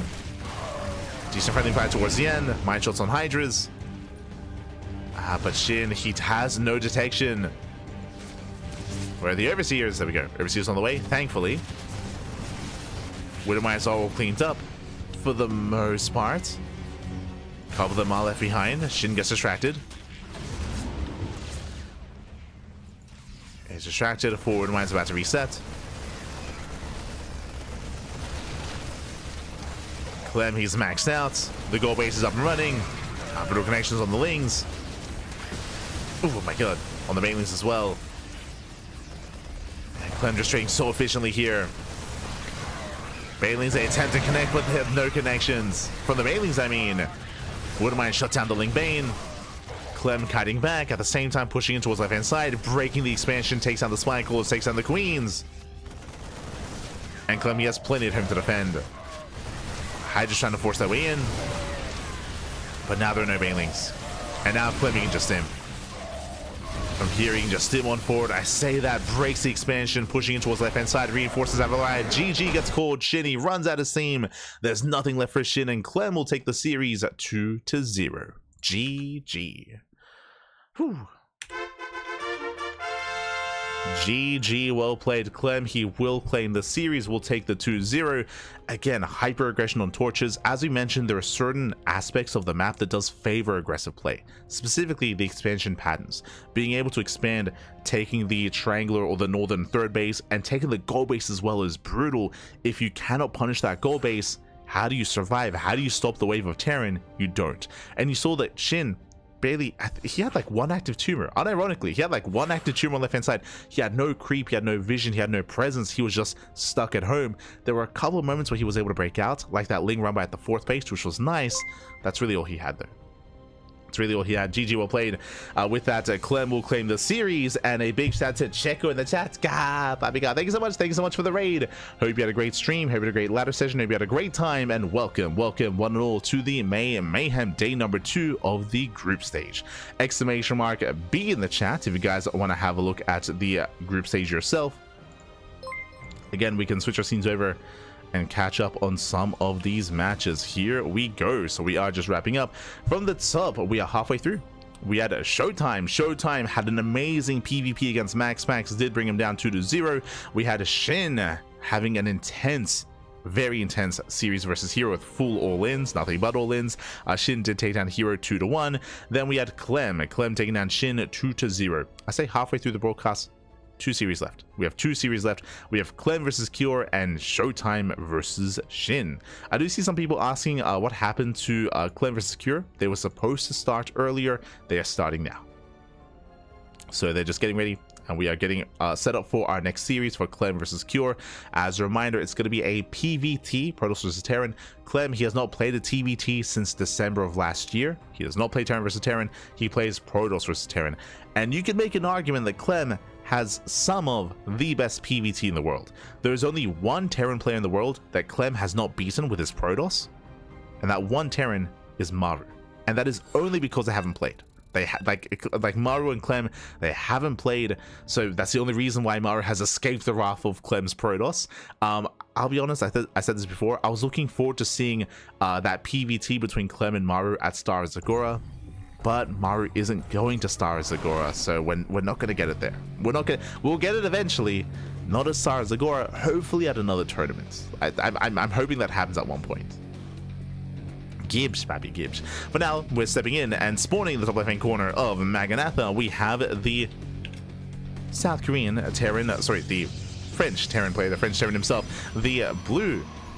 God, sorry, the names mix me up. The French Pro, I guess he's a French Terran usually, but he's a French Protoss player representing Team Liquid. It is a Clem. Look, they both in-game name starts with Liquid. They both have C. Like, I. Not like this. And spawning in the bottom hand corner, we have the South Korean Terran player, the Red Terran representing Team Liquid. It is a Cure. And if you're in the chat, you know what time it is. It is Gamba time. Predictions are open. Place your bets on who you think will claim the series. Best of luck in the chat as we have a double gaster opener out of Cure. Cure opening up more aggressively. Let's go. Just catching up in the chat.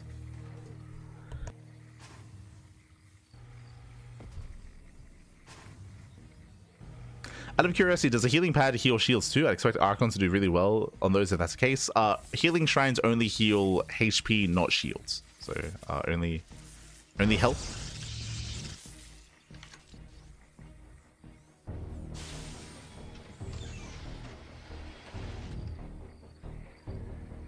Feeling blessed that Clem plays less popular maps. I would say that was more on SHIN. I do think that Torches does favor Terran in TVZ just because of the size of the map and just because, I mean, you saw how aggressive you can be. So I'm surprised that SHIN didn't veto that. Like, I think playing on Last Fantasy and playing on Torches was more on SHIN, less so on Clem, because I feel like it's more commonly that the Zerg player would get rid of those maps instead of allowing those maps through the veto process. But SHIN, he is more of a chaotic and more of a wild player, so I guess he wanted to, you know, look to enjoy himself and also experience some of the other newer maps that we almost never see. But yeah, I appreciate it nonetheless. Do appreciate it.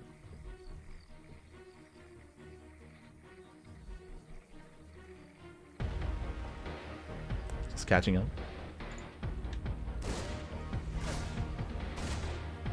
Hell's before you in the alphabet, Clem wins. Oh, true, true.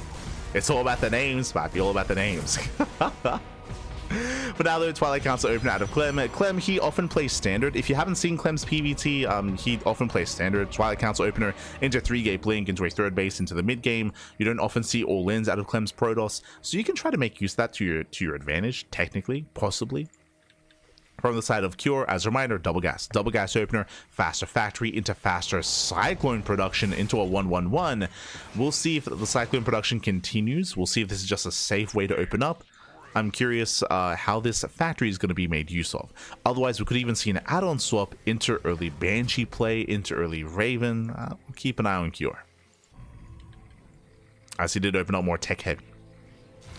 Behind this, again, Twilight Council, we have 2 gates so far. We expect a third gateway or even just straight up a third base. Welcome to Maganatha. I should also emphasize the map as well. This is the largest map. This is the largest map in the map pool. Longest rush distance by ground.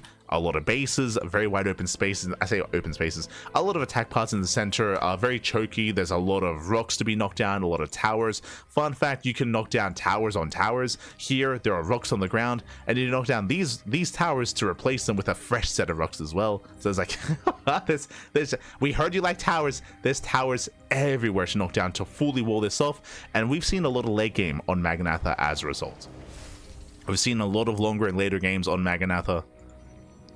To gain access to the gold base, you have to knock down the tower to destroy the Zelnaga, and then destroy the rocks to gain access to the gold. Like, there's towers everywhere, papi. This, for now, though, early push. We did mention, remember, double gas opener, early factory, early tech lab, early cyclone, into very early tank production. And here we go. Cure, he's pushing out stimless, by the way. This is stimless, no stim. These are vanilla marines, but insanely early tanks. Just early tanks here out of Cure. He's pushing in, he's going for the kill, he's going for the throat. And Clem expanded. Clem took a third base. Clem, he went 3-gate blink into a third. The first gateway goes down. Clem, he was being a little bit too greedy. He had no presence on the map either. Boys are being pulled. Does pull the boys, does take down the first tank. First tank goes down. Who takes down the medivac as well. And Clem is holding. Yeah, Clem, he's holding on. The second tank is too late. Again, the map is working against Cure because the map is so long. The all-in takes so long to get across the map itself. But here we go. The second tank now arrives. We'll siege up. Clem, can he target it down? He can, and he will. Yes, second tank does fall. Oh, I spoke too soon. Oh, can he get it? Oh, barely does. But the Cyclone's still alive. Gets a local and breaks through the Stalker. GG gets called. The 1G even, and Cure takes game number 1. Whew, GG. Cure going for the all-in, rushing into early tank production. Clem did not see it coming. Clem was caught with his pants down. Clem's army was actually in between his bases at the time. He had no idea what was coming his way, and Cure risked it all with that all-in. Again, I was still a little bit, I wasn't too convinced by it, just because, as you saw, it takes longer to get across the map, takes longer to reinforce, but he barely pulled it off nonetheless. GG. GG, well played.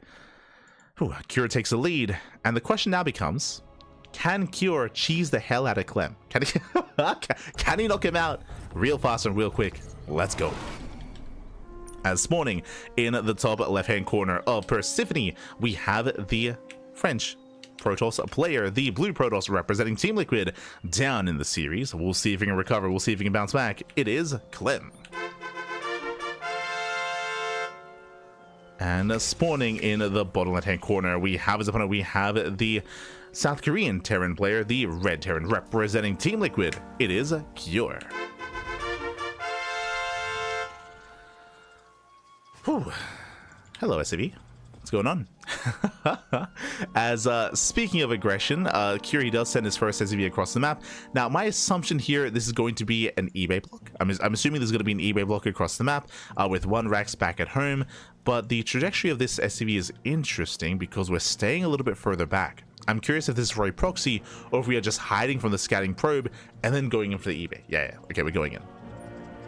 So he does avoid the scouting probe, he does skirt around the edge, and we are moving in for the engineering bay. For the block, for the denial. There we go. eBay is being thrown down. This time, single gas opener. Remember, last game, faster factory, faster tech lab into really fast tank production. This time, we're going for a more delayed economy, or we're forcing a delayed economy out of Clem, and back at home, we should be getting into an economy as well. Ranks into CC. So we're slowing things down, and we are trying to disrupt the build of Clem. And look at the progression here. Clem, he now moves down to the low ground, but the eBay is almost done, and Clem, he has to expand elsewhere. So Clem, he does move out to the linear third base, and this is where the Terran player can be abusive. Let's go. Factory before CC. Cure had a choice. He had a choice to make. He went for the faster factory. From here, I feel an add-on swap into Hellion production. Now, as a Protoss player, it can be very difficult to defend this third base and the main at the same time because you're so spread out. You're split apart here. So Hellions, Cyclones, early game factory units can abuse this position and hit the third or hit the main base and go back and forth, right? They can go back and forth between these two locations. We'll see if we do go for a set add-on swap here. Oh, never mind. No add-on swap, no Hellions. Okay. So Cure, he's calming things down. CC on the high ground, and we are keeping the reactor on the racks, not going for Hellion production. We have seen Clem go reactor to Hellion into Hellion harass with like 4 or 6 Hellions like into the bases, into the mineral lines. Cure is taking a different approach, going into early Cyclone instead. Let's go. Meanwhile, we have our tech of choice, Twilight Council opener out of Clem. Does go for the Twilight Council. Adept does scout. Adept does confirm the CC on the high ground, does confirm the faster factory, and also confirms the tech lab on the factory as well. From here, 1-1-1. Do we just go for early tank again? Do we go for like the same build? Do we go Cyclone into tank into a stimulus push for a second time in a row? Does he start the tank? We're waiting for the gas. Okay, double Cyclone production this time, and is moving out. So his army is going to be a little bit less mobile. Instead of going into mass Hellion early on to poke back and forth, we're going for Cyclones. This is going to be a little bit different. Oh, true. He's healing up. Let's go. Cyclones early on, they can pick away at these units, the Stalkers, the Adepts. We'll see what Cure can catch.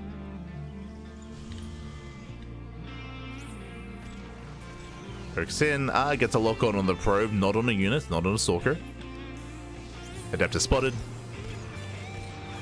Adept takes a lot of hits, but now we're up to 4 Stalkers. Again, it all comes down to these lock-ons, how well these Cyclones can trade. Clem does break the lock on, picks off the Marines. Nicely done. The Marines are going down, and Clem holds. Whew. Clem, he holds on. Cure, he fails to lock onto any key unit. Now we're up to 2 Cyclones, but Cure, he needs some kind of buffer for the Cyclones. And here comes the follow-up, Cyclone drop, and we're still making those earlier tanks a little bit later than last game, of course, because this time we have a second Cyclone. So Cyclone drop into bio tank production back at home. Clem, Blink is about to finish. Clem is poking in, delays the bunker, picks off the Marines, nicely done. When it comes to how many gateways, oh, do you see what I see? I see 1 gateway at the natural, and I see 3 gates in the main. 4 gate Blink. 4 gate Blink Stalker Cyclones, they bust on in, they take down the first 2 Stalkers. 1, 2 Stalkers go down, boys are being pulled, probes are going down, and so far nice damage here from Cure. Cure, he's popping up, takes down 4 workers. Did I say 4 probes? 5. Getting 5, getting up to 6. Oh, barely gets away. And does pull out. 6 probes do fall. And remember, Clem, he's delaying his 3rd in favor of 4 gate Blink. 3 in the main, 1 at the natural. He's pushing out. Clem is being hyper aggressive. And we'll see if he can break Cure. As the 4 gate Blink is upon us. Remember, he can warp in 4 Stalkers at a time.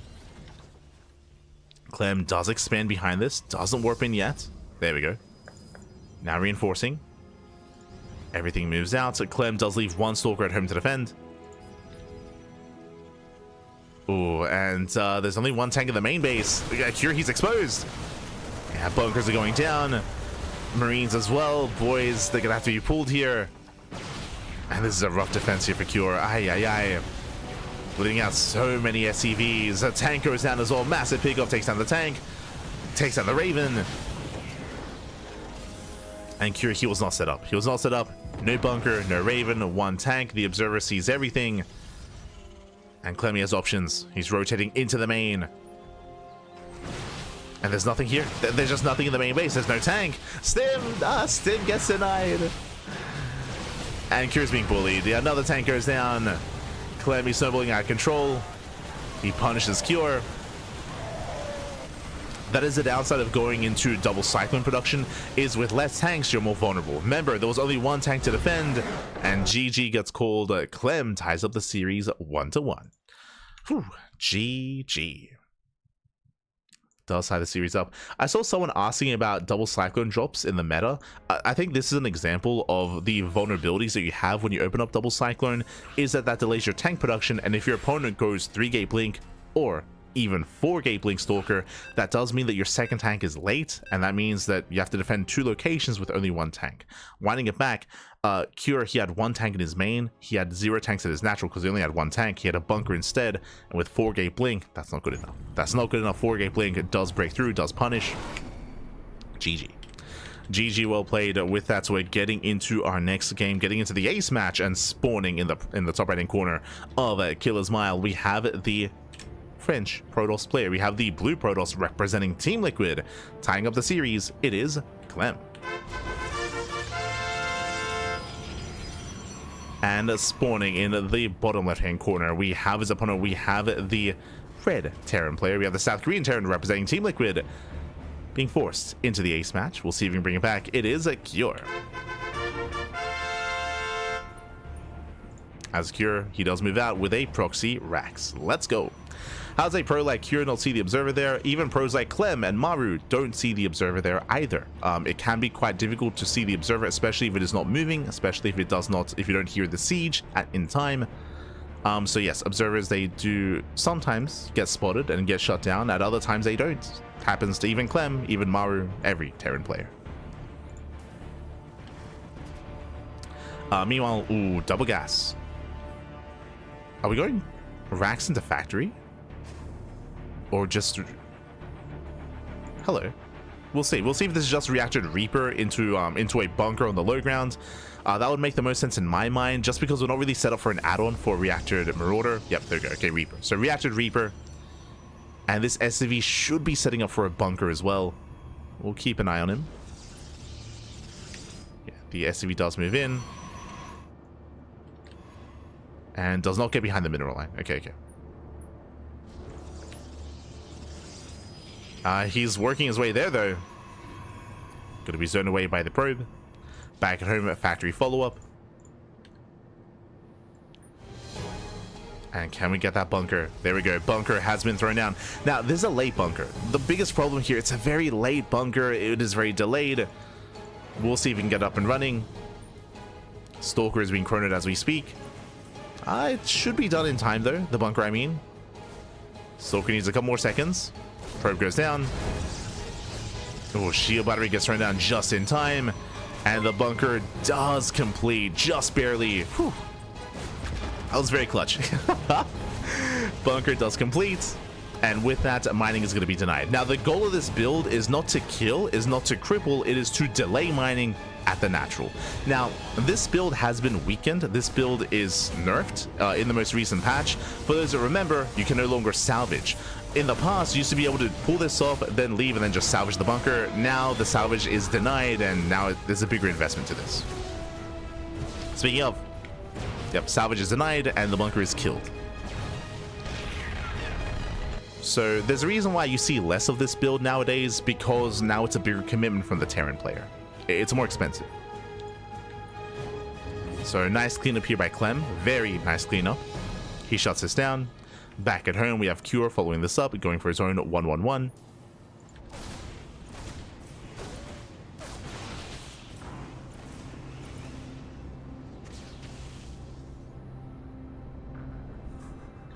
Beyond did this to me, yeah, and again, like it's worse now, just because you can't get the salvage off. Once the shield battery finishes, then Clem will just shut down the bunker, cleans it up. Clem is sold back at home. Clem, he lost one probe in the process. This was a better setup here from Clem, freely mining on 2 bases, and we'll see how Cure recovers from here and where this leads us. From here, Widowmine drop. Widowmine drop is on the way.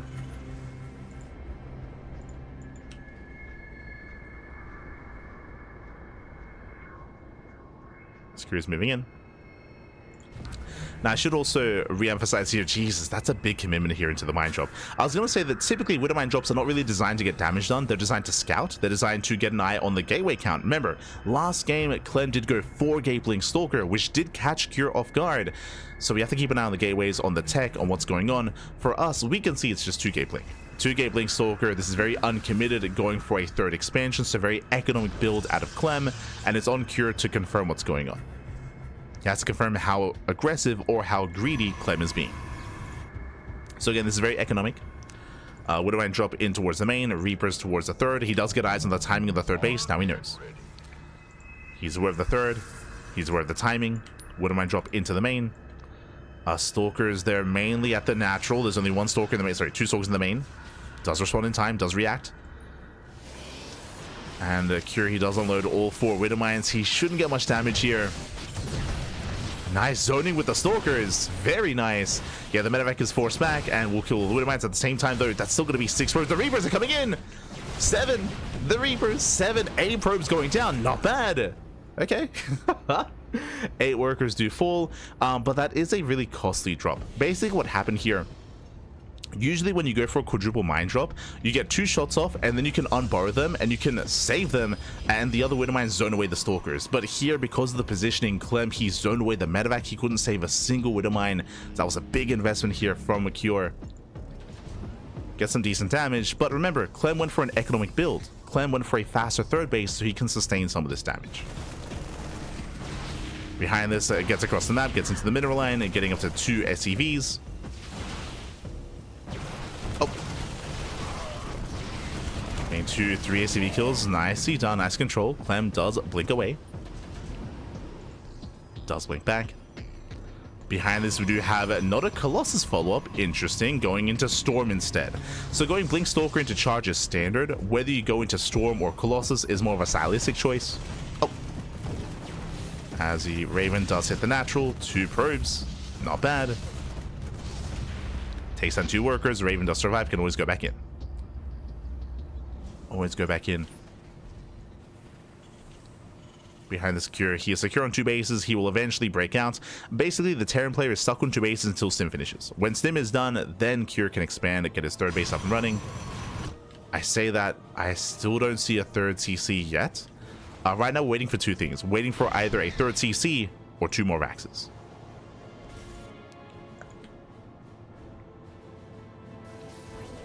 So what does Cure go for? But now Sim is done in 2 seconds. He breaks out. And he should be getting a CC on location. Yeah, there we go. CC is now on the way, so he is expanding. Now Cure should be gaining map control. Behind this, Clem fully saturated on 3 bases. Should be looking to get a 4th Nexus. Should soon be expanding.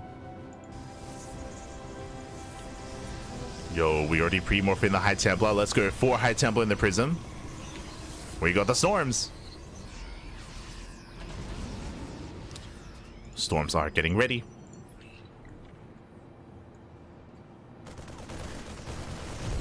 As the first observer goes down. I say first, I believe. Oh, does catch 1 observer. Doesn't quite get the other, though. Actually fully in the main. Seeing everything coming out of the production. Cure does move out. Clem is aware.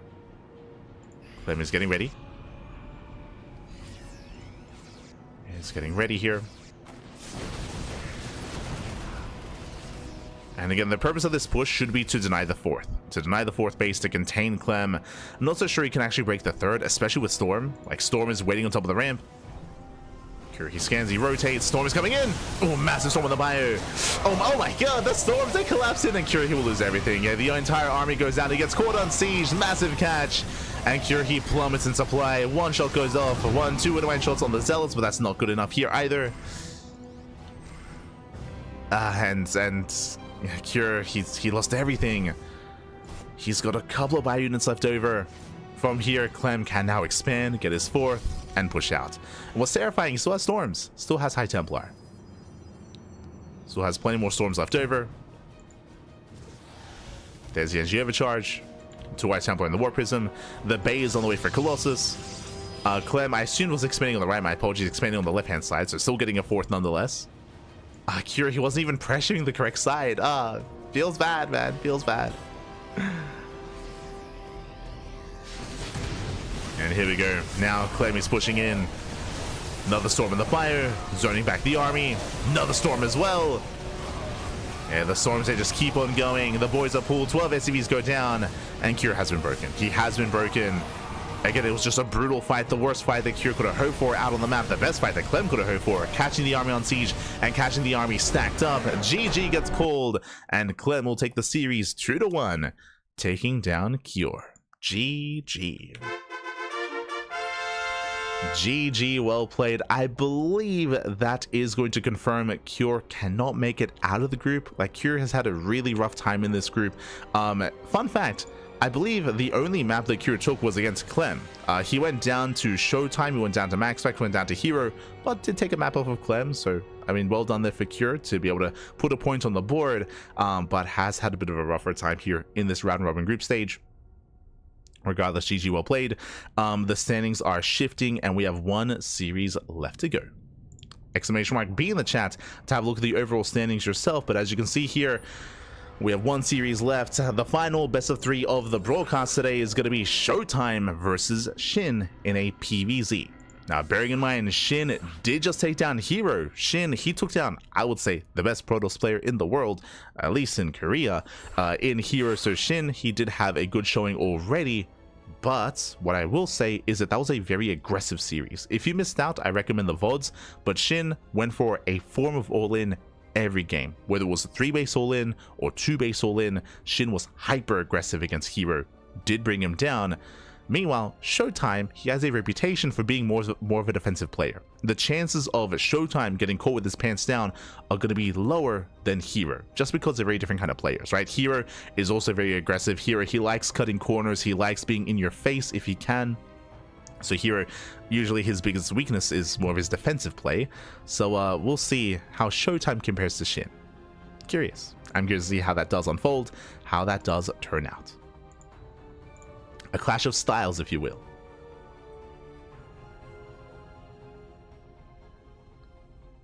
Just catching up in the chat. Whew.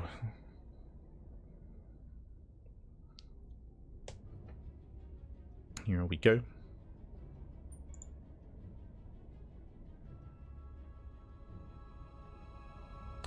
Never seen such big storms. I mean, again, it was one of those things where Cure, I don't think he was maybe expecting Storm to be done. Maybe he was expecting like a Colossus follow-up. So like his army was just so vulnerable to that. It was just so stacked up. Those are the juiciest storms. Here we go. Is it 2 base all in? There's no recovery? No. Third base. The signs of a 2 base, if you're referring to the last game, the signs of a 2 base all in would be 5 Raxes, but remember, he only had 3. He only had 3 Raxes. That's why I emphasized that we were waiting to see either a third TC or 2 more Raxes, like one or the other. So those are the signs that you should be looking for when it comes to a TVP like that. But here we go, we're jumping into our fresh best of 3, and spawning in the top right hand corner of Talkamac, we have the German Protoss player, the red Protoss. Whew, it is showtime. And we'll see if he can achieve what herO could not. As spawning in the bottom left-hand corner, we have his opponent. We have the South Korean Zerg player, the Blue Zerg. Representing his new team, representing Weibo Gaming, it is SHIN. And if you're in the chat, you know what time it is. It is a Gamba time. Predictions are open. Place your bets on who you think will claim the series. Best of luck in the chat as we jump into our best of 3 ZVP. I see someone asking, is this live? Shout out to the bots for responding already, but if the cast isn't live, it would say in the chat. So if we ever do like a different kind of broadcast, we never do like rebroadcast. That's never quite done. I think we might have had one rebroadcast before, like in our 7 years of casting, I think. But here we go. Gonna be settling in. And again, for those that are curious about day 3, remember this is still not the end of the group stage. Day 3 is going to be tomorrow. Tomorrow is going to be day 3 at around the same time. So we'll be here on the channel to bring that to you live. Otherwise, we have our standard openers, Gate expand into Cybercore at a ShoWTimE. Likewise, SHIN going hatch gas pool. Let's go.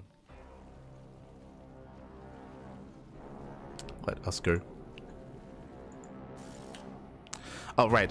When it comes to the cast is live, but I should also emphasize for some of these matches, especially because it's really early in Europe right now.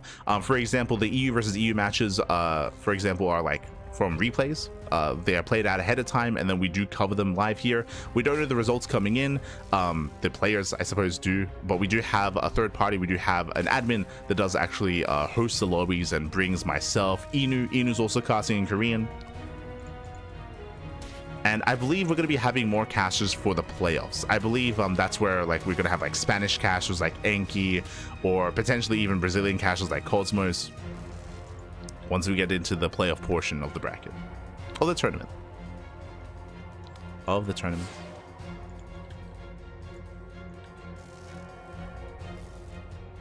I say playoff bracket. They have their own unique system. We'll be going over the Wikipedia page after the broadcast. Like once we wrap up this series, we'll be going through it. For now though, we do have our hash gas pool, standard opener out of SHIN. Oracle is on the way. So far everything's looking normal. Everything's looking as it should. Caster tournament? No, I mean the other casters when it comes to covering the events. Like for the group stage, it's just an English and Korean stream. But I'm pretty sure like we're gonna have like Spanish casters and other language casters for the later parts of the tournament.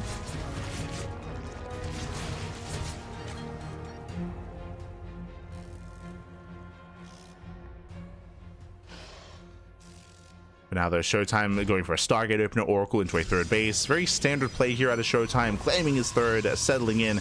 Was harassing with Adepts and to get 3 drones, which is nice damage, don't get me wrong. Lings a counterattack, but the Oracle's in position and ShoWTimE is secure. Now, winding up back here, talking about the game itself, SHIN was hyper aggressive against herO. As I mentioned previously, we saw a lot of all-ins out of SHIN, and he was able to break herO. I mean, a lot of those games were really chaotic, really intense, and very close. They were very messy games. I'm curious if SHIN will have the same outlook against ShoWTimE. Will he also go for 3-base all-ins, or does he respect ShoWTimE's defensive prowess, and do we see more longer macro games instead? Do we play for the late game? We'll see. As the Oracle does get 1 drone so far. 1 drone goes down. Behind this Twilight counter in the Forge, a standard follow-up out of ShoWTimE going into +1 and Blink. So far, everything is by the book from ShoWTimE, which is to be expected. Like, ShoWTimE, he isn't often cheesy. He does cheese in PvP, for sure, right? We even saw that earlier today. ShoWTimE did one base all in MaxPax. That is true. And did succeed. But I feel like ShoWTimE's all-ins are usually reserved for PvP. So it's a different matchup. Different kind of back and forth. So now getting 2 more drone kills. SHIN going for his Roach Horn at his 3rd. So safety Roach Horn here at around 5 minutes.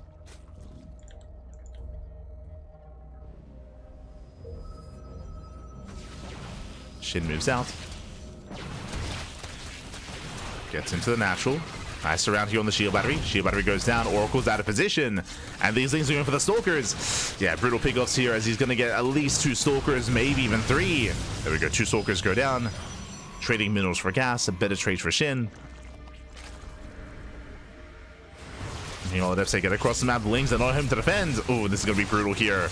Oracles, they dive in. 6 drones go down. Did I say 6? Getting up to 7. Almost 8. 6 workers do fall. The Oracles, they all get out. They all escape. Nice trades from ShoWTimE.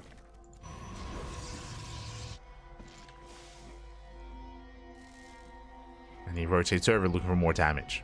Now behind this, he's going into Storm as a follow-up. This is very, once again, very meta, very standard, very trendy as of late, especially with the NG overcharge now being a factor in PvZ.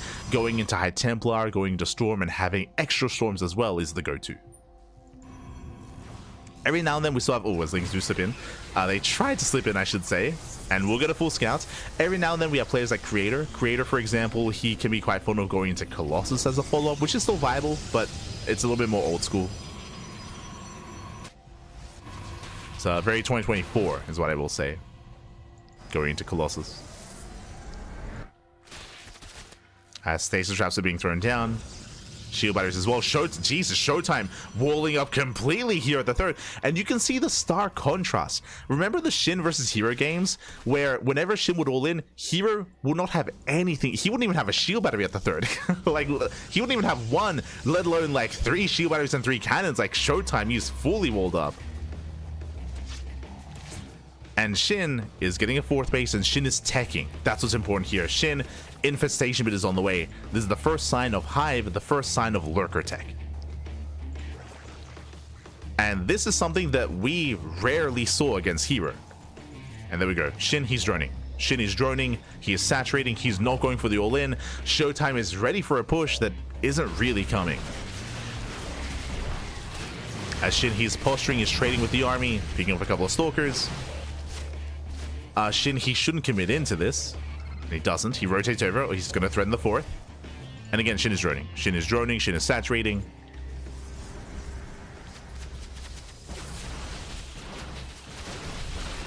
Likewise, Hydras are exposed. He's a brutal loss of SHIN. We have to get out of here.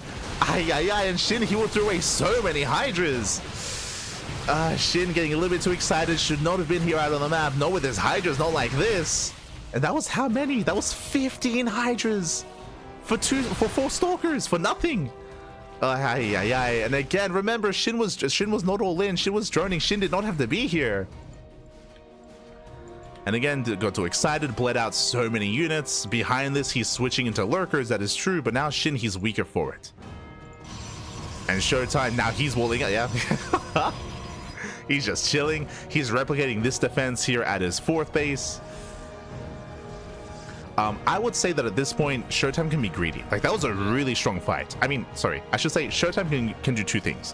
He could either just commit across the map and just try to kill SHIN before Lurker tech. Like, SHIN lost so much there that ShoWTimE could just double down. Or he could be hyper greedy. And he is teching, right? Fleet Beacon's on the way. 2nd Stargate's on the way. 2nd Robo's on the way. He pokes out, denies the 4th base. This isn't too much of an extreme response, but nonetheless, ShoWTimE is getting a lot of damage. He's trading well. He's doing well for himself. Link Hydra collapsing in. We do see ShoWTimE overextend for a moment here, bleeding out some Archons, bleeding out some Stalkers. But SHIN cannot chase. He cannot chase this army, not against all these High Templar. So SHIN, he has to calm down. Calm down, SHIN. There we go. Lurkers are on the way. And ShoWTimE, he's just poking and prodding and buying time for what? For SkyToss. Remember, double Stargate, Tempest production is on the way here for ShoWTimE. ShoWTimE, he's walled up and he's secure on 4 bases. And ShoWTimE's win condition is embrace Tempest production. And ShoWTimE is one step ahead. What does SHIN have? Hydra, Lurker, just Hydra Lurker, not even Vipers, not yet, but just Hydra Lurker. And this is more ideal against a ground army, but specifically against Tempest, they can reign supreme, they can overwhelm this. Now, we're not there yet. SHIN is maxed. SHIN is maxed out, he's pushing here and now. I think there's only one Tempest. Yeah, only one Tempest. So ShoWTimE, he is yet to reach his final form. There's a window in time where SHIN can still kill ShoWTimE before SkyToss. Ooh, storm going off. Oh, the Oracles overextend, one Oracle goes down. Massive storm of the Hydras though. Storm does connect. More storms coming in. Storm just zones away. Doesn't quite connect. SHIN pushing into the bases. Lurkers moving in as well. Side defense is falling. More High Templar coming in. Now building up to 2 Tempest. Here comes another storm. Better storm on the High. Oh my god. Better storm on the Hydras. Another Oracle falls, getting up to 3 Tempest, and ShoWTimE holds. Yeah, ShoWTimE, he holds. ShoWTimE, he will break this position. He will clean up every single Hydra, every single Lurker. We're hitting critical mass of Tempest. And SHIN will lose everything. Initially, the fight was looking okay, but you saw that the storms were too good. The side defense, they did their job. SHIN, he didn't kill any workers, did not touch the economy. ShoWTimE defends. And yeah, GG. GG gets called. SHIN is just too far behind, and ShoWTimE, he will take game number 1. Whew, GG. Like, it was all on the line, all then and there. SHIN, he had no further tech, no further setup. When it comes to Vipers, when it comes to Corruptors, again, rushing into Tempest like that is almost like a hard counter to Hydra Lurker play. Just because, like, there's no way to get under the Tempest or to deal with them. It was all or nothing for SHIN. GG. Whew, GG, well played. We are now jumping into game number 2. Let's go. And we'll see how this story ends. Game 2 is going to be on Persephone. Demour. Yeah, pretty much. Like, that's like, again, like, ShoWTimE is known for that defensive play. Again, stylistically very different to herO. Very different. And this is just a very different PvZ. I do recommend the VODs. I recommend the VODs to check out the SHIN series previously versus herO. A very different dynamic. But here we go. We're getting into game number 2. And spawning in the top left-hand corner of Persephone, we have the German Protoss player, the Red Protoss, leading the series 1-0. It is ShoWTimE. And spawning in the bottom left-hand corner, we have his opponent. We have the South Korean Zerg player, the Blue Zerg, representing Weibo Gaming, WBG. Down in the series. We'll see if he can bounce back. We'll see if he can bring it back and force the ace match. It is a SHIN. Here we go. I remember a decade ago there was a caster tournament. Yeah, the caster invitational back in the day. Technically, we had a caster show match recently, myself and Zombie Grub, but it's been a long time since something like that has happened. Long time. Don't know if there's much interest in that sort of thing anymore, unfortunately, but maybe one day. Maybe one day. For now, we are going to be settling in, and we'll see how SHIN will change his approach. Once again, we saw last game, even ShoWTimE overreacting defensively, right? Like, if you remember, we saw him set up for a 3-base all-in, or set up to defend against a 3-base all-in at his 3rd base with a wall of stasis traps, cannons, shield batteries, an all-in that never came. But we could also say that SHIN also overextended, right? Like, remember, there was that one moment where SHIN was droning, SHIN was taking, and SHIN, for some reason, moved out with all of his Hydras, and he lost 15 Hydras. Like, we just have to calm down, chill out. We don't want to attack into ShoWTimE. Don't do it.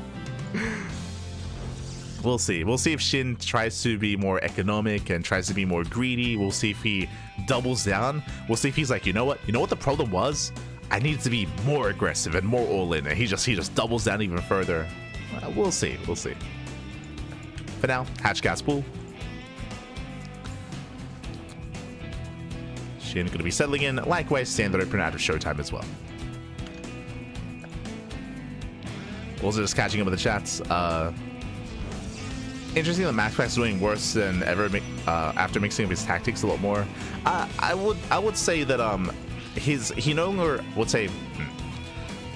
I would say his PvP is no longer as dominant as it once was. I think in years past it was very strong, very powerful, and straight up MaxPax had the best PvP in the world.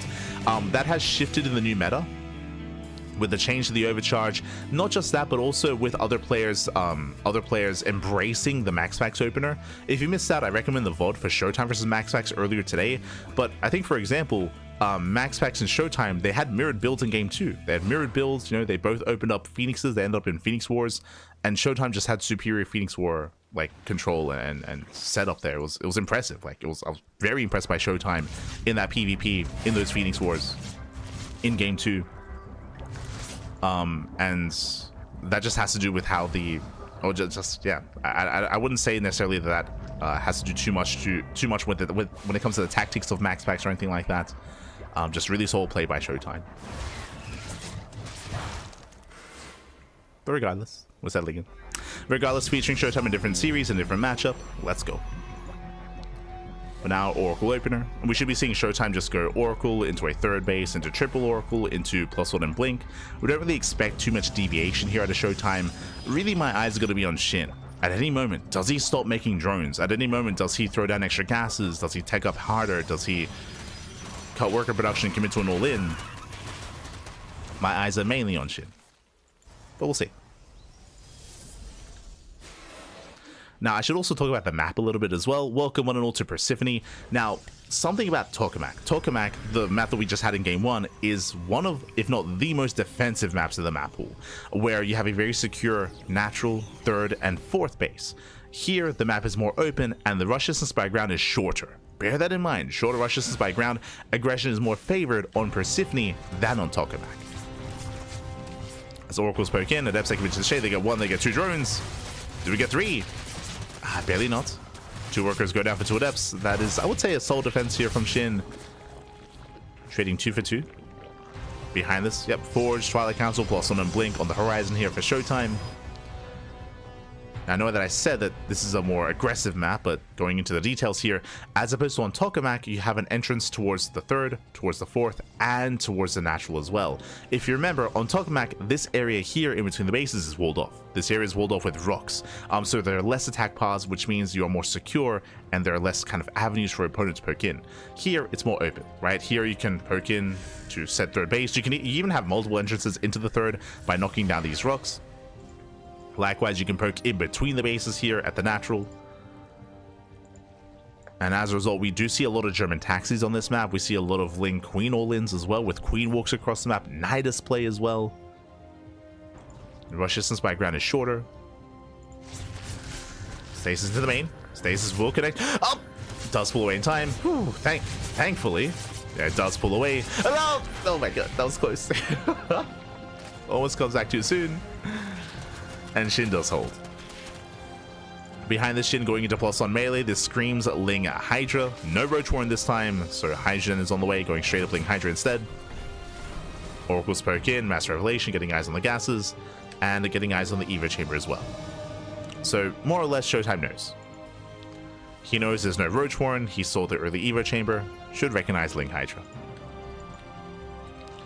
Ooh, behind this, +1 not charge. Sorry, +1 not blink, +1 in charge. I like this. On a smaller map, on a more aggressive map, okay. This is not standard. This is not necessarily a standard macro setup here as SHIN is getting ready for a Ling run by.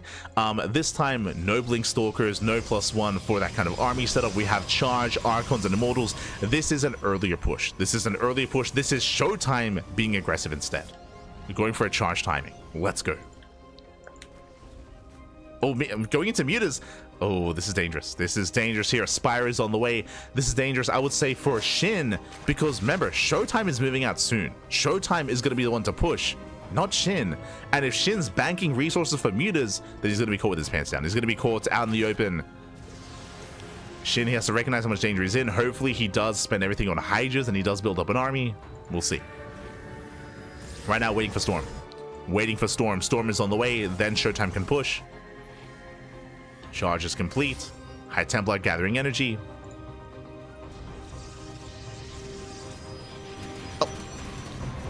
Lings, they do hit and they do delay the fourth. Fourth base is delayed.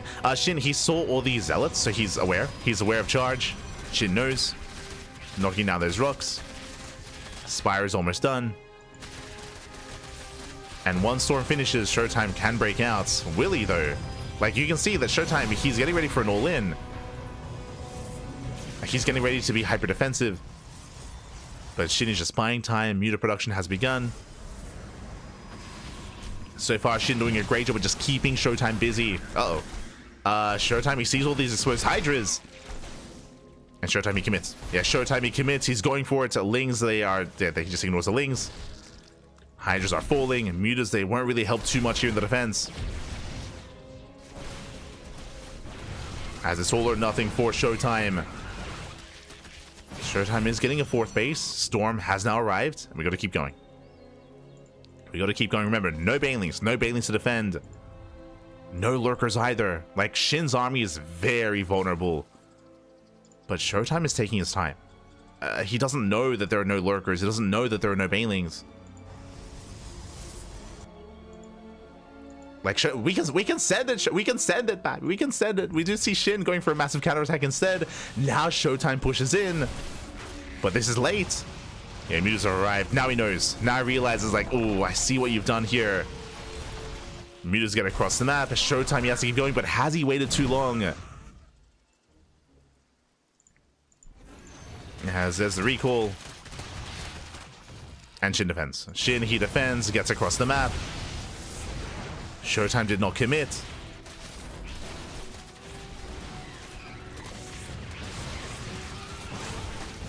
He will trade quite well defensively, is what I will say. Taking down these Lings at least. Yeah, Lings are going down. The Immortal does survive. But I feel like there was an opportunity there to punish SHIN. And SHIN wasn't punished. And now SHIN, he has map control. Lurker Den is now on the way. Infestation is now on the way. Now, until this tech is ready, SHIN is still vulnerable, is what I will say. That's a lot of Mutas, though. Jesus. That's how many? That's 21 Mutas. Oh, God. And ShoWTimE, he's trying to respond to this. Has to split up his army. 9 probes going down. SHIN, it does feel like he has gotten away with this. Getting 21 Mutas, keeping ShoWTimE contained. Catching at the prism.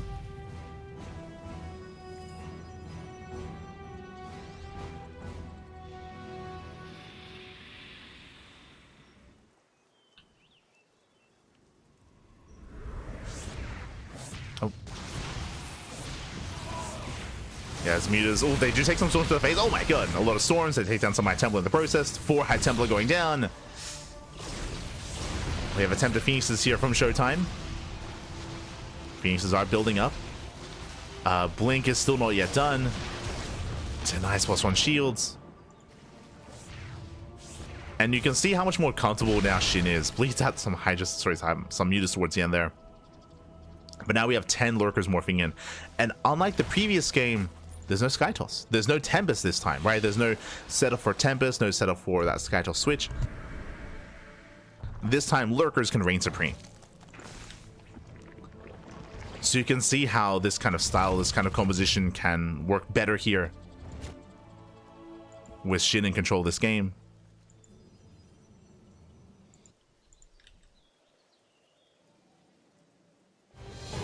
Just a very different kind of turn of events this time. As Mutas, they get into another mineral line. ShoWTimE is pushing, but at this point it's too late. At this point, now we have 10 Lurkers. Oh, good. Yeah, 10 Lurkers in position. We have a 6 spines on the way.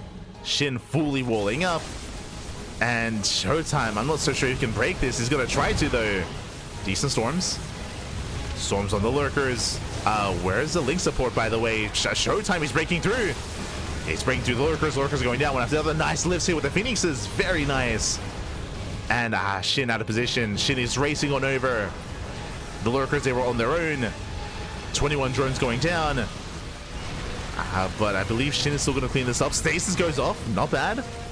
Stasis does connect. Mutacount gets reset. Very messy fights. Very messy. Very close. SHIN will clean this up, but actually, did I speak too soon? We have reinforcements coming in. Stasis trap is about to run out. Yeah, SHIN holds. Ooh, SHIN does hold, but that was a messy defense is what I will say. That wasn't too clean. Again, Muta's out of position, Lings were out of position, Lurkers were on their own, and ShoWTimE did reset the Lurker count. But he also spent his entire army, right? He spent his entire army in the process. So we're in a really awkward position now. Like now it's... Okay, so from here, SHIN, his economy. That's what's really hurting him. That's what's slowing him down. He is down to 65 drones. That is... Sorry, 65 workers. That is... a 3-base economy. SHIN, he needs to redrone, needs to start saturating. ShoWTimE does have the better setup, and because that ShoWTimE, he can remax and rebuild that much faster. So the lack of drones is hurting SHIN. Speaking of lack of drones, more drones going down. Uh-oh. Yeah, 3 more drone kills. SHIN, again, we have to start redroning. Fleet beacons on the way. SHIN commits. Takes down the wall of cannons. 3 cannons going down. The last ShoWTimE, he does rotate, does respond. He's here in time to protect the mineral line. Oh, storm of the lurkers. SHIN trying to force his way in, does catch a couple of pros. Meanwhile, here we go. ShoWTimE, he collapses. He's going for the lift. Takes down 1 more lurker. And ShoWTimE, he will shut this down. Well, he'll clean up every single lurker. And remember, SHIN can't afford this. He doesn't have the money for it. He can't afford these losses. All the lurkers go down. Brutal pickoffs. And nice engage here from ShoWTimE with the lifts, with the concave as well, with the spread. And SHIN, he's still on 61 drones. That is less than a 3-base economy. He's still undersaturated bottom right, undersaturated bottom left.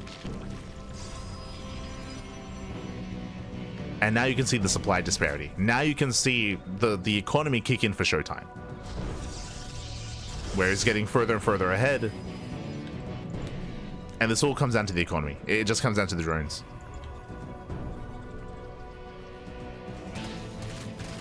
SHIN going for a Ling run by. Not bad. Catching out a probe. Gets a worker, moving in towards left as well. SHIN, he's very committed. He has to get damage done with this. He runs into a wall of immortals. Immortals, they can fight these lurkers. They can trade well. They're built a tank. Lurker lines, they tickle immortals.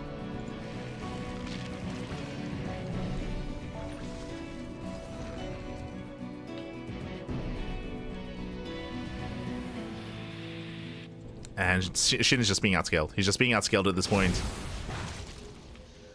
As Storms will zone him away. And again, SHIN, he had a good start. Remember, he had a good start. He was able to get away with his mutas. ShoWTimE missed his window where he could have killed SHIN earlier.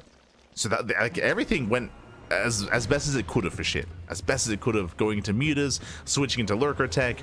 It was just one bad fight for SHIN where he lost all of his lurkers early on. Not just that, but he also lost drones in the mineral land as well. And never redroned. And with that, this will be the final army for SHIN. Immortals, they do push forward. They stack, but it's fine. They can stack. Oh my god, I say that. Couple of Immortals do go down. Here come the charge loss, here come the zealots, here come the lifts. And lurkers, they cleaned up for the 3rd time. GG gets called. SHIN has nothing left, and ShoWTimE will take the series 2-0, taking down SHIN in the round robin group stage. GG. GG, well played. I had doubts. I had doubts in ShoWTimE here in game 2. I was like, yo, we had such a strong timing with Storm, with Archons, with charge loss, and we were so passive and so defensive, but that's what ShoWTimE is known for. True, that's his style, that's his way of playing, of course. And even though he did miss an opportunity to kill SHIN early on, he was able to weather the storm in more ways than one. He was able to weather the storm. He was able to keep up with the mutas. The mutas were getting damage done, but they didn't get too much. They did allow SHIN to tech up into lurkers, but as we saw, once we saw an opening, ShoWTimE did eventually push. He did eventually push out, did eventually break out with his ground army. And he was able to completely break that lurker line. I didn't think he could. I wasn't sure if he was able to break, if he would be able to break that position with 6 spine crawlers and with 10 lurkers. But I have faith in the Immortals, papi. Oh my god. The Immortals and the Storm as well, as we did see ShoWTimE break that position nonetheless, partly also because all the lings were across the map and all the mutas were across the map as well, so the lurkers were on their own, right? It's like, despite having the equivalent army supply, SHIN, he wasn't really expecting ShoWTimE to commit that hard into lurkers, and SHIN wasn't quite ready for that. GG. GG, well played. ShoWTimE will claim the series, and with that, that wraps up our final match of this broadcast. Let's catch up. Let's catch up on those matches. Here we go. From the top, ShoWTimE. ShoWTimE took down MaxPax 2-0. Started things off with a win. SHIN took down herO 2-1. Again, that was a very different kind of ZVP. I do recommend it. It was a very fun series. I mean, all the matches tonight were fun. They were all amazing, entertaining in their own way. SHIN going for non-stop all-ins and did have a very messy back and forth with herO. Came down to the wire multiple times. I'm still thinking of that game on Incorporeal. That was like the highlight of that series. That Incorporeal game was insane. Very close, came down to the wire, pappy. So do recommend it. We had Clem versus Cure. Cure, he was able to all-in Clem on Maganatha. That was also, I want to say, a highlight of the series. I was shocked to see Cure pull that off on the largest map in the map pool. I'm sure Clem was shocked as well. But Cure, he was able to fight back, make a series out of it. In the end, Clem did take the win. Of course, Clem having a dominant performance in his TVZ. Again, Clem is, I would say, the best player in the world. And with that, Clem, he does take the win, looking very strong and very impressive against SHIN. Partially also because of the maps, I will say. I was very surprised to see Last Fantasy and Torches. Those two maps, we only ever featured them in that series. They were vetoed everywhere else for good reason. Like, those are the most vetoed maps in the map pool, and we saw why they often get vetoed. And I'm sure SHIN now knows as well. He's like, oh, I should not. I should probably get rid of these maps. That was crazy. And at the end, of course, to wrap it all up, ShoWTimE versus SHIN at the end of the broadcast. ShoWTimE showcasing his defensive prowess in game 1, and likewise even here in game 2 as well. Was able to snowball out of control. GG. GG, well played.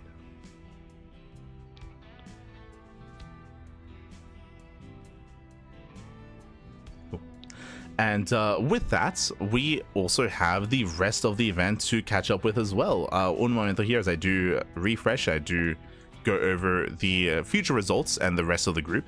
Again, exclamation mark B in the chat if you guys want to have a look at the back of yourselves. One moment as I set this up. There we go. Bam, beautiful. Okay, so we do have our Wikipedia page. This is our group of players. We have 3 Europeans, ShoWTimE, Clem, and MaxPax, and 3 Koreans in SHIN, herO, and Cure. So this is a 6-player round robin group stage here. We just wrapped up with day 2. Day 1 also already concluded. We unfortunately didn't get to cast day 1. We were casting KSL. This was last week. As you can see here, the 4th of May. The 4th of May, this was last week. This event was actually clashing with the Korean StarCraft League, so we were busy casting KSL, so we were not able to cast day 1, but we had our players pop off here. Cure had a hard time. Cure, I mean, looking at these matches here, he had a really hard time in day 1, and he did recover a little bit here in day 2 at least, but wasn't able to take maps off of ShoWTimE, MaxPax, or herO. Clem took down herO 2-1, went to the ace match. We do expect them to trade back and forth, and SHIN took down MaxPax. That, I would say, is an upset. I would definitely call that an upset. SHIN took down and really that shows like how terrifying SHIN can be. SHIN took down MaxPax, SHIN took down herO, but SHIN fell to ShoWTimE. So again, I would imagine that different stylistic tendencies kind of clashing against each other, different styles clashing, I should say, with MaxPax, herO, and ShoWTimE all up against SHIN. So really impressive back and forth that we're having here.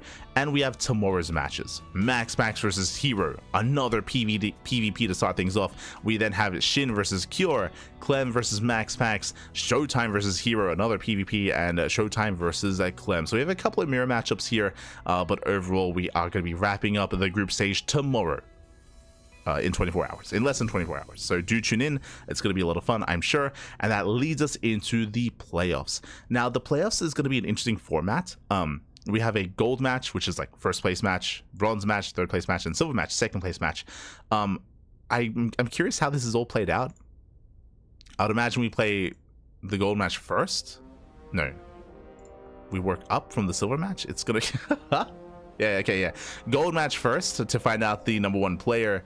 followed by the bronze match and then the silver match. So yeah, it's definitely an interesting format. It isn't a bracket, I suppose, so no bracket here. The top 2 seeded players will be facing off against each other, and then we get to find out the third placing and second placing players as well. So a bit of a different system here for the playoffs, but that'll be next week. As you can see here, 1 week from now here on the channel will be the playoffs of the main madness. So do check that out, do tune in. Actually, I don't know if we can cast this live next week. I mentioned earlier that last week we couldn't cast day 1 because of KSL. Next week, it could be the same situation actually. Double checking. Next week, oh no, sorry. Next week, we're free. Oh, KSL, they're skipping a week. Okay, fortunately, KSL is not next week. It's skipping a week. It's coming back on the 24th. So with KSL skipping a week, we should be fine. Yeah, we should be fine to cast this. We should be good. Okay, good. I was a little bit concerned about our schedule, but we should be able to cover this live as well, so do check that out. Likewise, when it comes to our schedule, as you can see here, we are live multiple times a day, every single day for the most part. What's the word I'm looking for? My New Year's resolution, there we go. My New Year's resolution is to have some more free afternoons off. Typically, we cast twice a day, every single day, but coming into 2025, I did want to try to ease up on the gas a little bit when it comes to our casting, and now we have 2 half days off, Wednesday and Thursday. Wednesday and Thursday, some half days off here and there to take a break and to get some rest, but outside of that, we are live multiple times a day, every single day. We just wrapped up with our Saturday broadcast, and we are live again with Duckling Open at 7 p.m. KST. That is going to be at 8 p.m. AEST. That is going to be us live in 3.5 hours. 3.5 hours. We're going to be back with Duckling Open. If you're curious, what is SDO? What is Duckling Open? That is a monthly bronze to diamond tournament. It is a tournament that we actually started back in 2017. That's actually where the CranKy Ducklings began. Back in 2017, we weren't casting pro tournaments, we were casting amateur tournaments. We were hosting our own tournaments for bronze players, for diamond players, for masters players as well. We were hosting our own events, and eventually we decided, over the years, we branched out into casting, pro events and pro players. That was over in 2019. That was like 2 years later. But because we started with Duckling Open, we still run it. We still run it no longer as a weekly. Now it's a monthly. We don't have the time to host it as often as we did, but we are still able to host it somewhat regularly as a monthly tournament. Fun fact, because we actually did host these tournaments back in the day, there are a lot of pro players like Baby Marine, like Mixu, like Oreo, like Ruichi as well. There are certain players, there's another one, GG Machine. There are certain players that are young, that are GMs now, that are more established pros, that we actually casted when they were diamond. we actually casted them back in 2017, 2018 as diamond players, and it was really cool to see them grow up and improve and excel. That's the purpose of our tournaments, of course. These amateur tournaments, they're a reason for players to improve, a reason for players to compete, and every now and then you get one player that has that competitive drive to keep going, keep improving, and eventually, go pro. And that's happened a couple of times. Not like it happens to every player. The hundreds of players that we've covered in Duckling Open, out of those hundreds of players, like a handful of them do ever, go that far and go the distance and hit GM and become pros or semi-pros. But it happens every now and then. It does happen. So it is really cool whenever that does occur. That's kind of one of the big reasons why we do host these events for amateur players. So that is going to be in 3.5 hours. Likewise, we also have the Brazilian StarCraft 2 circuit. That's going to be at 3 MKST. We have tomorrow's Mayhem, and we also have Sparkling Tuning Cup tomorrow afternoon as well. So plenty of content throughout the weekend. Again, that Brazilian StarCraft 2 circuit is the lead up to a big offline event in Sao Paulo. So plenty of content, plenty of StarCraft. Consider following to tune in, because we are live non-stop here on the channel. Always live. Hello, Canoia. Hello. ¿Qué tal? ¿Cómo estás? Just catching up with the chat.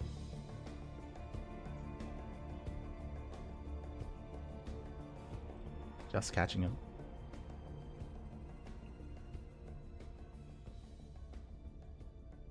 Here we go. But from that, we are going to be wrapping up. With that, we're going to be wrapping up. We're going to be ending our broadcast for the time being. Again, we're going to be back in 3.5 hours. Until then, I'm going to go get some food. I'm going to get some food, get some rest, and get ready for the next broadcast. Most likely get a nap as well. Otherwise, we'll see you guys next time. Who is live at the moment? Who can we raid? Who can we send everyone over to? Also, you can also support us monetarily if you wish via Patreon, !Patreon in the chat. All of the tournaments that we host, like Sea Duckling Open and Sparkling Tuna Cup as well, they're all funded via Patreon. As you can see here, you can see Sea Duckling Open, Sparkling Tuna Cup, and Masters One Open as well. These are our weekly and monthly tournaments, all funded via Patreon. You can see our goal just under the graphic. On Patreon as well, we currently earn 451 USD a month out of 500. That is our next goal, and again, 100% of that money goes towards the players. It all goes towards prize pools, so you can help support us there if you wish. Otherwise, follow the channel. That's all that we ask. Whether you follow us here on Twitch or on YouTube, if you see something in our schedule that does pique your interest, but if you can't watch it live, YouTube is the place to be. All the VODs are uploaded to YouTube on a daily basis, plenty of VODs on YouTube, so that is where the content is. Again, we cast more StarCraft than any other channel out there, more than any other of the casters. That's what we take our pride in. We have the quantity and a little bit of the quality as well, but we have the quantity back, of course. All the content, all the casting, all the StarCraft. Otherwise, thanks for watching. We'll see you guys later tonight, or we'll see you guys tomorrow.